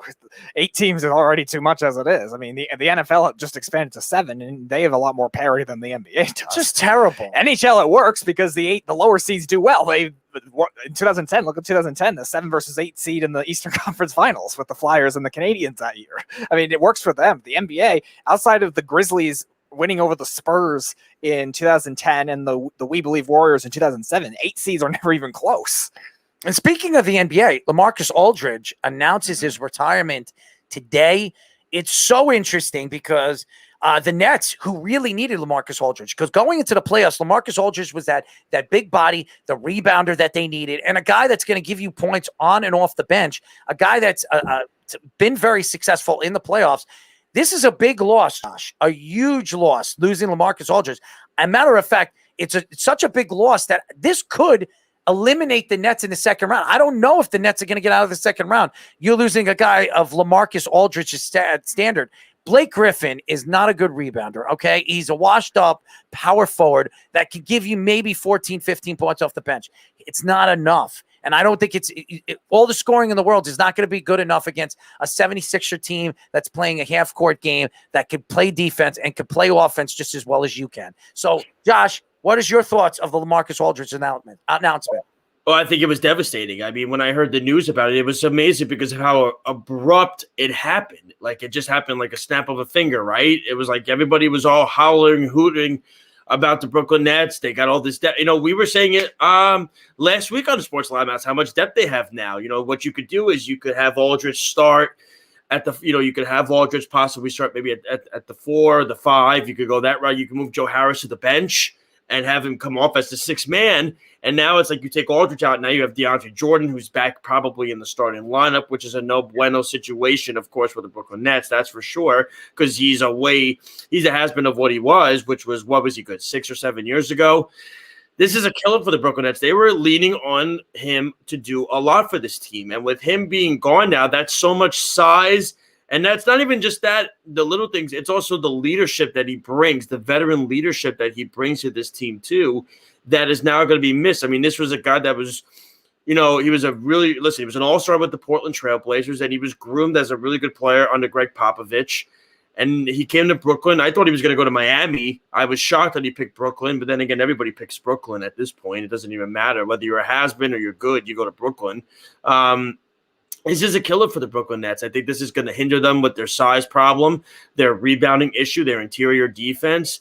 And he brought offense to this game as well. I mean, look, I don't know how many points per game he was averaging this year. It can't really be as much as he was. I think it was 15, yeah. Yeah, it was like 14.8. 14 points, but that's still something that they're going to miss. But like I said, the bigger thing with him is you're missing the defense, you're missing the size, the rebounding skill. Rebounding, that's what they need. They don't have it. That's what I'm saying. They don't have it. Because how are they going to beat the Lakers? If they get to the finals, how are they going to beat the Lakers? They can't. They're not going to be able to beat the Lakers on the inside because the problem is Andre Drummond is a rebounding machine. He's the best rebounding center, probably one of the best in the NBA. Anthony Davis is the second best offensive rebounder in the league. They got 2 of the best offensive rebounders. I know, and that's going to be the problem with them. And they're going to also – the thing about the Lakers is they're going to go in fresh into the playoffs. That's the thing. LeBron and AD are all going to be healthy, fresh, ready to go. That's going to be the difference, too. They won't have the mileage that Durant – but then again, Kyrie never even plays. I don't even know what goes – well, I mean, it's like he's gone. He's there for a week, and then he's gone for 2 weeks. Kyrie's special.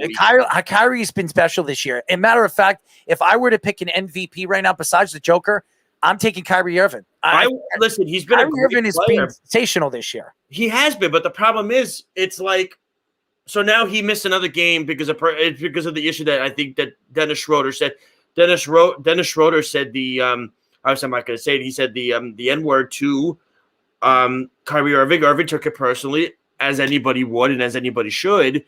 And I believe he had to miss a game for that. And, that's the thing is, I don't know what Kyrie Irving is such an interesting player. He has such a thought process that I've never seen from a lot of athletes where he just has so much that goes on. I'm not even joking about the earth is flat thing. We've made that joke so many times already. It's so funny. It is old. It's old, but you know what? Arrow brings up, it's true though. It's like, I mean, the kid went to Duke, was tutelage under Coach K. He is a very smart kid. He's a brilliant kid. That's why he's one of the NBA player reps for the Player Association. But it's a matter of what goes into his thought process when these type of things happen. And again, we don't know what James Harden is. What is he in the playoffs? We don't know. We know what Durant is. Look at these numbers, okay? His career he averages 22.8 points a game. This year, he's averaging 27.9. 4 rebounds, almost 5 rebounds a game, 6.1 assists a game. His field goal percentage, 51.6, which is one of the best in the league. And then, this is a guy that's a shooter. Field goal, 3-point percentage, almost 40%. Free throws, 91, which is the best in the league, but right behind Steph Curry. I mean, look at these numbers. These numbers are MVP numbers. But he just doesn't play every game. That's the only problem. And I'm not saying he's the MVP. 100%. I think he's definitely a candidate, though. Joker is the MVP. I agree 100%. I think Jokic is definitely the MVP. And that's going to be interesting too. The thing we talked about it yesterday with Jamal Murray. How is that going to affect Denver? And this is going to be, I think, more of a hinder with, of course, Denver. But this could also put more weight on Jokic being the MVP because he's losing one of their top players. I think that's going to give him more of a reason to be the MVP. The thing of it is with look, LeBron James had really crazy good years, even in Miami, but they never gave him – I don't believe they ever gave him the MVP, right, because he was with the team that he was on. And I think he got it once. I think once. Did he get it once? I mean, it's a matter of – yeah, I thought he got the team that you're on. Yeah. I don't know if he did. He's won 3 or 4. No, with Miami, I think he only won 1, though. I think we won 1. I didn't know if they gave him one in Miami. I think he did. I think the year before Durant won, he was MVP in 2013. Okay. I mean, look, by the way, he says, Carl says Zach LaVine. Zach LaVine is scoring 0.3 less than Kyrie Irving. He's got more rebounds, but less assists. Again, Kyrie Irving has better numbers than Zach LaVine. He is actually Zach LaVine is scoring 50.6 field goal percentage to Kyrie's 51.7 or something like that. But do you take the games into account though? Do you take because Kyrie's missed a lot of games though? Yeah, no, I don't because doesn't that help the stat? Kyrie still would have those numbers. By the way, there's just a couple of old comments. Jeff said, LaMarcus Aldridge is in the retirement. We should be talking about it. We should be talking about Josh's. And then Carl says, Nets obviously better, but I wish I could. Better numbers, like you were saying. Jeff says, absolutely. Celtics absolutely stuffing the Lakers in a body bag right now. Taco Fall from MVP. Oh, listen, Jeff talking about retirement. I wish I could right now. I tell you that much. But why? Where are you retiring to? Where are you going? I could just have your head up your ass or something. Maybe up Speedy's ass. I could just stay in relax. I am wearing underwear. Are you wearing underwear? What kind of underwear are you wearing? He didn't even bring it up. Speedy brought that up on his own. Yeah, you did. You did. Well, he really did. Yeah, just to end it now, all these. What type of Speedy? All That's these the first mistake you made. All these that you're going to have later in the show. I'll just Speedy, that's the first mistake you made because it wasn't even going to be brought up tonight. Now that you brought it up to Errol, you know he's going to bring it up now. So that's the first thing. This guy, it would have came up. No, I haven't known Errol as long as you have, but I know his ways and his tricks. If you bring something up to him, he's going to talk about it now. So you made a mistake, pal. You threw yourself under the bus. Carl says, retire in mom's basement. And Jeff says, Josh is going to retire to lovely Central Here's a question. Islip. Here's a question for you guys. And Central Islip, I stay a hell of a way from that. This is a good argument. Now, and I'll ask all the fans, who is the most overrated player in professional sports today? Now, if you could pick any player in professional sports today, I want to know. And first, you, Josh, and your arguments to it, because I've got a couple, but I have one in particular I think is the most overrated player in sports, and I want to know why you think he's the most overrated player in sports. I got it. Okay, I know it. Steph Curry. Okay, why? Steph Curry. Because everybody proclaims him to be one of the top 10 players in the league, and every time we always bring up Curry every single time. Everybody says, "Oh, he is the Golden State Warriors. He is the team." That's what he was. Meanwhile, ever since Durant left and Klay Thompson have gotten hurt, Steph Curry has basically done absolutely nothing. The team was the number 1 pick in the draft. What was it? Number 2 last year. They're crap. And what are you laughing at? Because I know it was probably Jeff. No. Jeff says, name a Knick, and you have your answer. I mean, are the Knicks worthy for the overrated? Like their players aren't even rated. Nah, no, dude, it's Steph Curry. Everybody makes him out to be he's the best player in the NBA. He's advancing the game. Player. He is advancing the game because of his 3-point shooting, but he just chucks up shots. He doesn't play ruin the game. He's ruined the game. I didn't say he made the game better. I said he's advancing the game. That doesn't mean he's making it better. He changed the game though. With everyone has to shoot. He changed the game. I didn't say he made it better, but look, he's so. I mean, look, like I said, I teach phys ed, and when I look at it like this, all my students, they love Steph Curry. They love him. Oh, he's great. Kids come in with Curry jerseys all the time, and it annoys the crap out of me. Did they do the Curry shake? What'd you say? Did they do the Curry shake? My God. One of my 5th graders tries to, and I go, please stop. Do they take their mouthpieces off and throw it at the referees? He does this thing. He does this thing. He does this freaking garbage, and it drives me nuts. And it's like, the funny thing of all of it is you look at him. What about when LeBron James was by himself in Cleveland and he went to the NBA Finals with a crap team? What is Steph Curry doing on a team when he's by himself?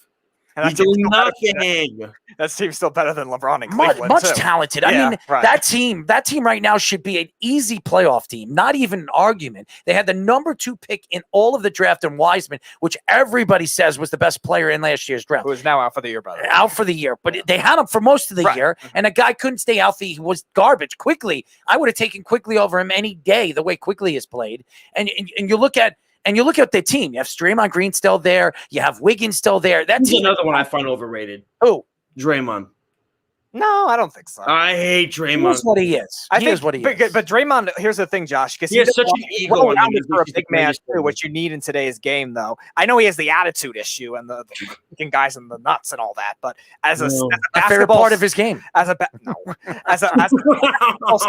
The only thing he really doesn't do well is perimeter shooting, but that's it. Carl says, referring to Steph Curry, didn't he just put up 42 in 3 quarters last night? That's great. Where's the team at? The team sucks. He doesn't make anybody around him better. He doesn't. And he also says, calm down, Josh. And then Snug says, that explains a lot. He's hit on the head with a basketball. Wait a second. Whoa. Calm down, Josh. I heard Mark and Jeff screaming at each other, moron and doo-doo. Jeff says Marcus Smart should not be allowed to have arms to shoot a basketball. Yes, that's a fact. Neither should Joakim Noah when he was on the Knicks. Well, Tristan Thompson shot up an airball at the free throw line, so that. Carl says Errol will say Jalen Ramsey. Yeah, probably. No, you're wrong. But I agree I would agree with you in some ways that Steph Curry is a very overrated player. I think he's highly overrated because of who he is, the position that he plays, and being that he's such small in stature. And if you read the stories about Steph Curry, that he had to change his whole shooting rotation in his high school career, and he was shooting 500-600 shots a day, and that's why everybody's trying to be like Steph Curry. I think Steph Curry is so highly overrated, not because of his game, just because of who he is as a person. Can I just say one more really quick, just an honorable one? Yeah. Porzingis, Kristaps Porzingis. Really? Why is that? I first off, when you look at how he is, first of all, he's always hurt. He's always injured. Yeah, I was gonna say, I was surprised you didn't bring him up. No, he's always hurt. He's always injured. He's somebody that when I look at it, he's not trustworthy. Listen, he goes through stretches where he has great games, and he goes through stretches where he has miserable games. Right. I mean, there's the reason why Dallas struggled earlier in the year. He wasn't playing well, and he was hurt. He wasn't healthy. He never is. But even though he wasn't, and even but then even when he was on like the Knicks, okay, the problem was because he was on the New York Knicks and he was playing well because he was in New York, that overrated his stature to being a superstar. That's what they always do, right? If a Knick thrives, dude, they did it with Jeremy Lin. They did the same thing. Lin's sanity was 10 games. He's the best. He's great. Plays point guard. Then they go into the playoffs and Jeremy Lin sucked against the Miami Heat. And I mean, it was a joke. The whole thing is, overrate players. They always do, especially in New York. They always overrate players. Speaking of Dallas, Jeff wins this. Jeff wins this segment. Most overrated. The obvious answer is Zeke Elliott. That's interesting. That is interesting. He's in there though. Zeke Elliott. I don't think Get the beef on. I want to get the beef. First of all, you would probably see somebody from the Giants or somebody, or say something stupid. But I will say this: Zeke Elliott's not overrated because I don't think Ezekiel Elliott is a top 5 running back in the league. I don't think anybody thinks that except the beef. So that's just my opinion. But Speedy, who's your most overrated player right now in professional sports? I'm going to say, just sticking with the NBA, I'm going to say James Harden. I think James Harden's been hyped. Not with the NBA, any sports. I know. I would say James Harden. I would say James Harden because a lot of people think he's a top 3 or top 5 player where while he does shoot very well and, again, passes very well, Errol and I say it all the time, he gets all these phantom foul calls that nobody understands. He gets away with traveling all the time and terrible on defense, terrible in the playoffs, and is not as well-rounded as people think and is inefficient. And we've seen it he's had to be carried by a lot of different teams in order to go there. He made one conference final, I think, 2015, where he was the best player by far when they came back on the Clippers, but that was really it when it comes to playoff trajectory. That's really it. He's really been Russell Westbrook played better with him. Chris Paul obviously did, and now with the Nets, obviously he's basically trading his way to a championship, or he's trying to at that point. So I would say James Harden. Did you read what Carl wrote, Mr. Producer? Carl says no one talks about KP, Josh. Not overrated if nobody talks about you. And then Jeff says, not top 5. He's better than Barry. No, people talk about Porzingis all the time. Here's my most overrated player in sports. And I'm going to say it, and I think people are probably going to think I'm out of my mind, but I'm going to explain why I think he's very overrated. Patrick Mahomes. Ooh. Okay. And and there's a reason behind this. Patrick Mahomes came to a team that was already built. It was an already built team, a team that was winning. They just needed one more player, a player that can make some of these throws that Alex Smith couldn't make. And I will say this, Patrick Mahomes, that doesn't mean that Patrick Mahomes isn't a great player. So Don't say that I don't think he's not a top player, but I think he's so overrated for what he is and what he does. If you put Deshaun Watson on that team, do they win that Super Bowl a couple of years ago? If answer the question, yes or no? They do. Tough to tell with They do. postseasons. They do. They win the championship with Deshaun Watson. If Russell Wilson was on that team a couple of years With Russ, yes, but Deshaun, I don't know. why not? Deshaun Watson has just as good as numbers, even with the worst team, Right. and Playoffs worst are an players unknown, around him. though. Oh, but we don't know what he could do in the playoffs Right, because it's an unknown. It's an unknown. So don't say that Deshaun Watson can do it. So we know what Lamar Jackson could do. He can't do it in the playoffs. Right. But even with that team. So again, the reason why I say Patrick Mahomes is one of the most overrated players in the league is because everybody keeps talking about who he is and what he's done. He's won an MVP. He's won a Super Bowl. Who he was as a player coming out of college and how everybody said, oh, he's got the greatest arm we've ever seen. Meanwhile, as good as he is he couldn't beat Tom Brady in a big game, did he? Did he beat Tom Brady in a big game? Did he beat Tom Brady? Nope. Old man Tom Brady in a big game. He lost him both times. I'm just saying right now, when you look at the big picture right now and who he is as a player and what he has done as a player, yeah, he won a Super Bowl and he won an MVP. That's fine and grand. If he played on that Texan Houston Texan team, do they win? Do they win a championship? Do they even make the playoffs? The answer is no, they don't. It's about, remember, football is a team sport. And the way everybody makes Patrick Mahomes to be, it's ridiculous. Patrick Mahomes is not Jesus, okay? He's not God, okay? And I hear it all the time. I see some of these kids are, oh, Patrick Mahomes is the greatest quarterback of all time. Patrick Mahomes has played in 3 or 4 years. The guy made $500 million. Honestly, I am so sick and tired of listening to what, first of all, he sounds like Kermit the Frog, one. Number two, as good as he is as a player, okay, you have to have a team around you. Travis Kelce is the best tight end in football, is he not? Easily. He is. He's the best tight end in football. Is Hill one of the top 4 Yes. wide receivers in the league? Okay. Is Andy Reid one of the best offensive minds in football? Yeah. Okay.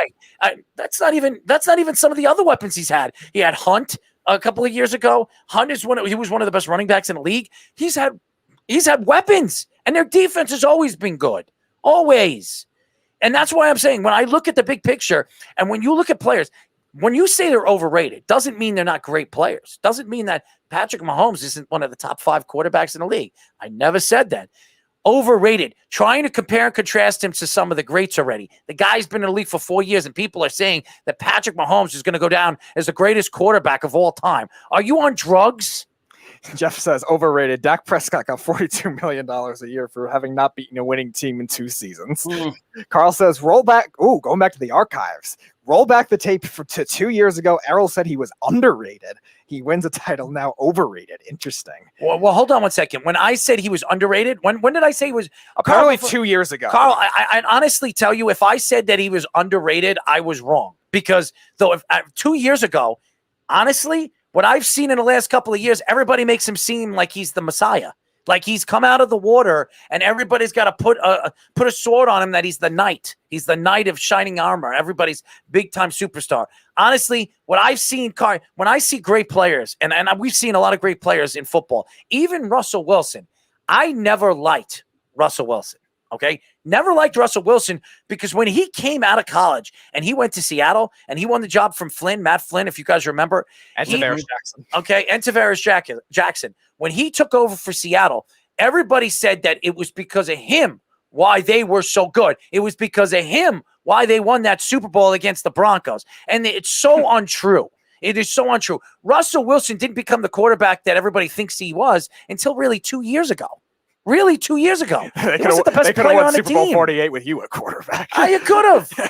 I how mean, beat down it's that was. crazy. It is crazy. And I never liked Russell Wilson. And then Russell Wilson is forcing his way out and he wants to go somewhere else because he doesn't like the way they built the offensive line. Listen, if you're as great as you say you are and you're as great as you persist in as being one of the top 3 or 4 quarterbacks in the league, then why do you need a great offensive line? I've seen Tom Brady, and this is me sticking up for Tom Brady. I can't believe I'm doing this. Wow. Okay, I've seen He's Tom on a roll these last few weeks, No, man. but I'm being honest. You see, you say I'm on a roll, but I'm being honest of what I've seen when it comes to sports. I've seen Tom Brady behind terrible offensive lines. We've seen him do it. We actually, what was the year when they played against not the Seattle Seahawks in the Super Bowl? 2014. They were injured in that playoff, right? That offensive line was injured. I think 2 players. Yeah. They were missing 2 players. They were talking about in that Seattle was far along the better team going into that. Not the secondary, because the Patriots had the best secondary in football that year with Revis and Browner, I remember. But that offensive line with the injuries that they had going into that game, everybody said Tom Brady was going to get killed. Did he get killed? This is a not mobile quarterback, and he beat the Seattle Seahawks, one of the best defensive teams in football. Carl says you need a quality line for the same arguments you made earlier because football is a team sport, according to you. So Carl, why are you trying to flip things on me because you're trying to throw a curveball? All I'm telling you, here's my saying: the most overrated player in football is Patrick Mahomes. You want to throw your dices and slices at me? Do whatever you want, man. I could care less. The fact is, with the offensive line, I've seen Tom Brady play behind a bad offensive line and win. Patrick Mahomes, he played behind a bad offensive line with Kansas City. Did he win? No, he didn't. Now, was it ever as bad as what the Chiefs had to deal with in that Super Bowl, though? I don't know. I'm sorry? Was the Patriots offensive line ever weren't good? As bad as what the Chiefs dealt with in the Super Bowl, though? And what did he say over here? And that is a quarterback in this draft to be great has to go to good team. Really? Because right now, if you look at you're taking. Hold on 1 second. Is San Francisco a good team? Yes. Okay, San Francisco's a good team. They're drafting at 3. So if Justin Fields goes to San Francisco, they're not a good team. They're a very good team. They're a very good team. So that's not true, Carl. You just answered your question. Right? There's a curveball back at you because that's not true. That is not true because right now there's the San Francisco 49ers sitting at 3, and they're going to get a quarterback, and he's going to a good team. Oh yeah, a Super Bowl contender. So these are your arguments, Harold. No, these are not my arguments, Carl. My arguments is that I'm saying that Patrick Mahomes is an overrated player. I don't want to hear the crap last year because of his offensive line is the reason why they lost the Super Bowl. If Patrick Mahomes was so damn good, he would have won behind that bad offensive line. How's that sound, Carl? Because I think Patrick Mahomes is one of the most overrated players in professional football. Because I'll tell you this, I bet you if Tom Brady played behind that line, they probably would have been closer to win the game. He was put in a great spot. Doesn't matter. That's either when he went to Seattle, when he played Seattle in the Super Bowl with that bad offensive line. I mean, look, he was put in a very good spot. That was what it came down to. He got to sit behind Alex Smith for a year. He got to learn from that. Then he got Andy Reid. He was picked late. I mean, what was he? He was he second or third pick quarterback in that draft? Was Watson before him? No, Watson was 2 picks after him. It was so Watson was 2 picks after him. So, I mean, you look at it like this, and I agree with everything everyone says. And we didn't even mention guys like other guys, like I don't know if you met like Sammy Watkins and all these guys. And now what do they do in the offseason? And they add Joe Thuney now. Now they add Joe Thuney to an offensive line that just because they bombed in the Super Bowl, now they got to feel like they got to add more. Either way, they're never winning a Super Bowl again with that offensive line. I guarantee you. They're not winning this year. If they don't make a trade, if they don't make a trade at the trade deadline to add another offensive or 2 offensive tackles, I agree. They're not winning nothing. And Patrick Mahomes could be the savior, Jesus Christ. He's still not going to win. Yeah, they'll win the division because it's pretty weak right now. But yeah, I don't think they're winning anything. I think you got Buffalo, you got the Ravens, you got the Browns. They're not winning. Those three I trust more, at least for now. And that's coming from somebody that's telling you that Patrick Mahomes is still a great quarterback. He's still not good enough. But I'll tell you this right now, if Tom Brady was playing on that team right now, I would bet more that Tom Brady has a better chance of winning a Super Bowl than Patrick Mahomes. And why would I say that? I'm not a Tom Brady fan. I can't stand the guy. That's all I'm going to say. I'm telling you when it comes to winning, there's a way of winning and there's a way of losing. And athletic ability doesn't necessarily mean, or the great powerful arm doesn't necessarily mean that you're going to win a Super Bowl. Carl's firing back at you again. Aaron Rodgers doesn't win titles either. And if you were amazing on your own, you should win on your own, and Rodgers doesn't. Oh, really? Rodgers doesn't win on his own. Now, winning a Super Bowl, you're fine. Rodgers won one Super Bowl. And I think Rodgers is the best quarterback in the NFL. Athletic ability. As far as winning is concerned, I am not saying that Aaron Rodgers is overrated, because he's not overrated. I've seen Aaron Rodgers play with some of the worst wide receivers some wide receivers we never even heard of before, besides Devontae Adams. Name the other wide receivers that any other team would take on their team. Now that is a system in Green Bay, because you even look at it, guys like James Jones and Greg Jennings have all left and gotten big contracts that have become nothing in the league. And Jordy Nelson with the Raiders. Jordy Nelson, well, he was kind of finished at that point, but I understand what you're saying. The bigger one, Speedy, was Greg Jennings. I mean, that he got the man, and then even James Jones. I think he got a big contract from the Raiders. He got a big contract, and they just none of them worked out. I'm just saying, when you look at Patrick Mahomes, how could anybody say that Patrick Mahomes isn't overrated? He is. He's a great player. Nobody's taking that away from him. He's fantastic. You want to, like I said, you want to go down and go on your knees and bow to him? That's great. Patrick Mahomes. I thought you were going to go somewhere else with the whole going on your knees and bowing. You want to go that way? I didn't know where you were going to go with that. here's the thing with making others better. A good point, Errol Rodgers, on Rodgers, and with making other better. Here's the thing. I look at Patrick Mahomes. If you put Patrick Mahomes on that Texan team, they're just as bad. They're just as bad right now. You put Patrick Mahomes on the Jets, they're just as bad. Mm-hmm. Okay. You put Deshaun Watson on the Kansas City Chiefs. Hey, Deshaun Watson might have won the Super Bowl last year. He's a better mobile quarterback than Patrick Mahomes. That's just my opinion. So to say that, and I listen to some of these kids, and I can't stand. I was watching Dan Patrick's show the other day. I was listening to, and he had somebody call up his show, and he says, Dan Patrick says, "Who's your favorite athlete in professional sports?" He says, "Patrick Mahomes." And he says, "Why do you think Patrick Mahomes?" "Oh, he's by far the best player in football, the best player in sports. He's going to be the greatest the greatest quarterback to ever play the game." And then Dan Patrick says, "I would agree." And I look at Dan Patrick. Maybe that's why your show sucks. Okay, and it's the truth, because how could you sit there and say somebody is you're looking at somebody in 3 or 4 years to say that he's the greatest quarterback of all time when you look at his game and there's flaws in his game? You saw last year in a Super Bowl, and everybody says, "Oh, did you see?" The first thing people pop up is not how bad he threw the ball and how many interceptions he threw in the Super Bowl. Is that throw that he threw in the air almost, and if his wide receiver actually caught the ball, it would have been one of the greatest catches of all time. That was still pretty insane, though. It doesn't matter. Why are you remembering something that nobody's going to remember when it comes to 10 years from now? Nobody gives a crap on how amazing that throw is. Everybody cares about winning. And Patrick Mahomes, of all people, jumping around, going to his little concerts, dancing around with his wife and everything like that. I'm so sick and tired of these athletes thinking that they're bigger than the sport. He's not bigger than the sport. LeBron James has never been bigger than the sport, and he'll never be Michael Jordan. Okay, Michael Jordan doesn't go around saying, "Hey, you know what? Michael Jordan don't even bring up LeBron James. He laughs, he giggles when everybody says LeBron James thinks that he's the greatest basketball of all time, because he should giggle. It's a joke. It's a joke. And to hear something like Patrick Mahomes come out and say, "Hey, you know what? I think the game has really what's the word?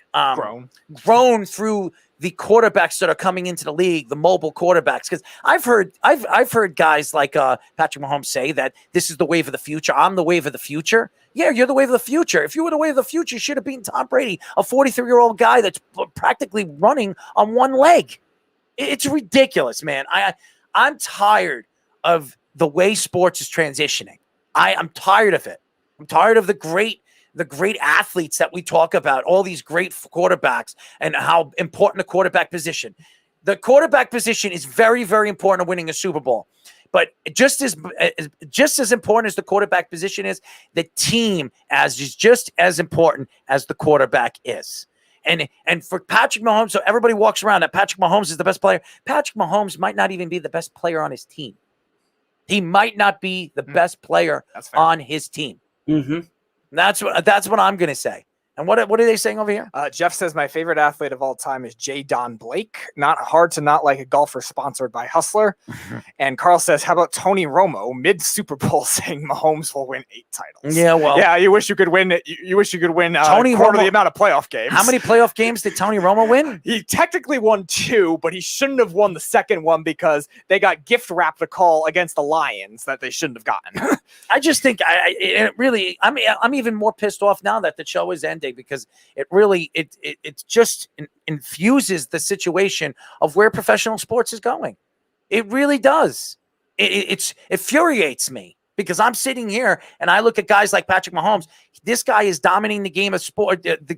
People claim that he's dominating the game of football when he really isn't. He really isn't. Jeff with his usual, it's not a logo, it's a rating.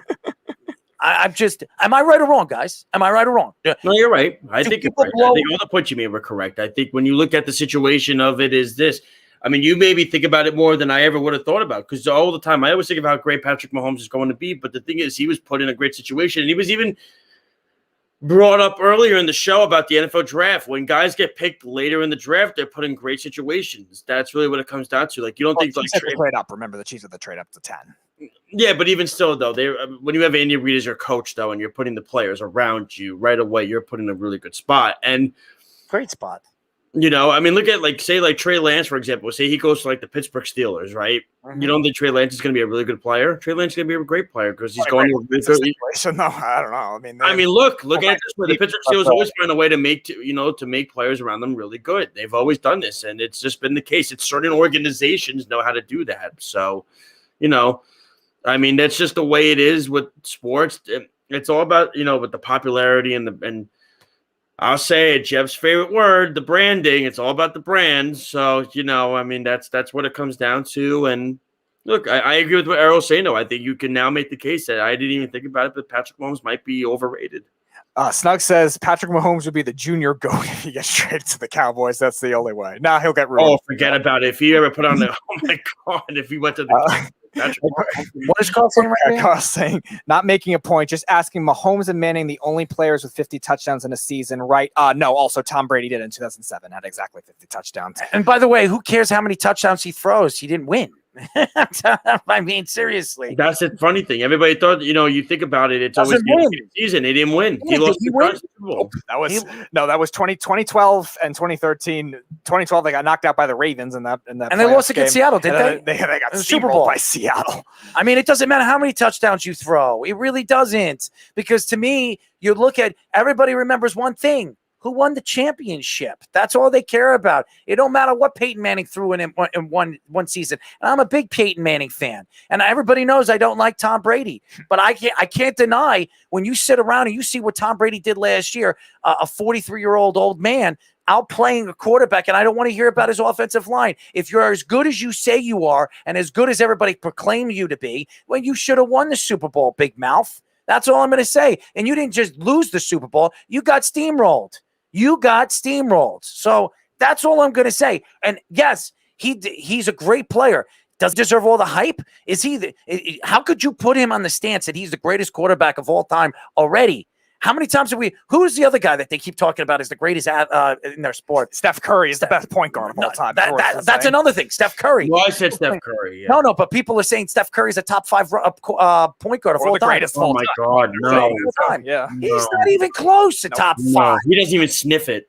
No, it's terrible. Eric Martinez says, well, this is what ESPN says. And that's why nobody wants this is why everybody says it on the thing. I don't give a crap what everybody says. I want to hear what the beef says. He says, it's the eye test. Your eye test is crazy. You're the one who thinks Ezekiel Elliott can run behind the same line as Barry Sanders. I mean, your eye test is crazy. Okay, I love you, Beef, but you're crazy. Snug says, cast all your cares on Tom Brady and he shall direct your path. And Carl says, speaking of branding, get those sleeves off the Loudmouth logo. And here we go with the sleeves. Carl, I won't wear any more sleeveless stuff, so it makes you unhappy. Maybe because you need to grow some muscles. I don't know. I don't know. I don't know what's up with you. So if it really bothers you that I'm wearing sleeveless because I'm hot and I had neck surgery, then I won't wear it anymore, bud. That's all. I don't know why it bothers you so much. Snug says, in light of the guest appearances of Josh's cats, could you put some cats in the background of the Loudmouth logo? Yeah, as well? no thank you. No thank you. I mean, the Loudmouth logo and Josh's cats they're not far off in terms of how it's shaped. So maybe who knows? Jeff says Josh makes the beef seem Carl says, see, Josh, Errol can't take it either. No, it's so funny that you're talking about my sleeves, dude. It doesn't bother me, but what is it? What is it to you that I'm wearing a sleeveless? And then you say I'm wearing the same thing as yesterday. Well, obviously, if you go back to what I was wearing yesterday, it's not the same one. So, and Jeff accused you of not showering. Yeah, and that's another thing. That's weird too. But hey, listen, if you don't think I shower, then you don't know. Obviously, you don't know me because I'm the cleanest person in this whole friggin' studio. So that's I don't know. I take 2 showers a day. So. Well, then you're crazy, okay? And that's why your skin's all dry. Anyways, that's it for our show, ladies. That's a way to end it. Oh man. We will be back on Wednesday next week. The Weekend Crunch. If you guys want to listen to the Weekend Crunch, me, Josh, and Speedy on 103.9. You can listen to the LI News Radio on iHeartRadio. You can listen to our show. We love being on iRadio USA. Definitely shout out to Eric and Chris Angel and his team, his brothers that invited us to be a part of their network. I'm very happy to put this product out there because I think this is a great product. I think our network is a great product, and we're moving in such a great direction. So I'm very excited about it. And Josh, by the way, Carl says, go ahead, Speedy. I didn't say that about the same clothes. Yes, you did. Relax, Errol. See Josh. And then Jeff says, when will Josh be on next so I'll know when to make plans with friends? It's so funny.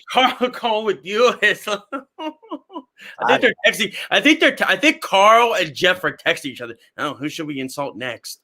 Dude, it's not insulting what he's saying. I don't. I just don't know why it becomes a product of whatever he's talking. I don't like the muscle shirts, man. I think you should wear a white beater next episode. I think I might.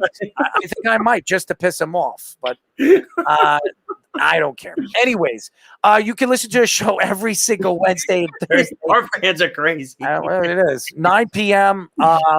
We got it. Like I said, we have a great network. You can check out our shows from Monday through Sunday. We have a tremendous lineup. We're very happy to have the fans that we do that listen to our network. Jeff, who calls the show. I love Jeff. Jeff has some good insight. It took a shot at Mark. I thought it was very great. Funny. That was very funny. Good tape on that one. Snug, who always and ever forever has been a great fan of us, and Carl, a very good friend of mine. Pain in the ass sometimes and some of the things. He likes to throw curveballs, but maybe the balls are just not rolling in his pants right. Maybe I should ask his wife on that one. I'm just kidding. That's just a joke. Anyways, that's it for our Joe. Speedy show. I said Joe.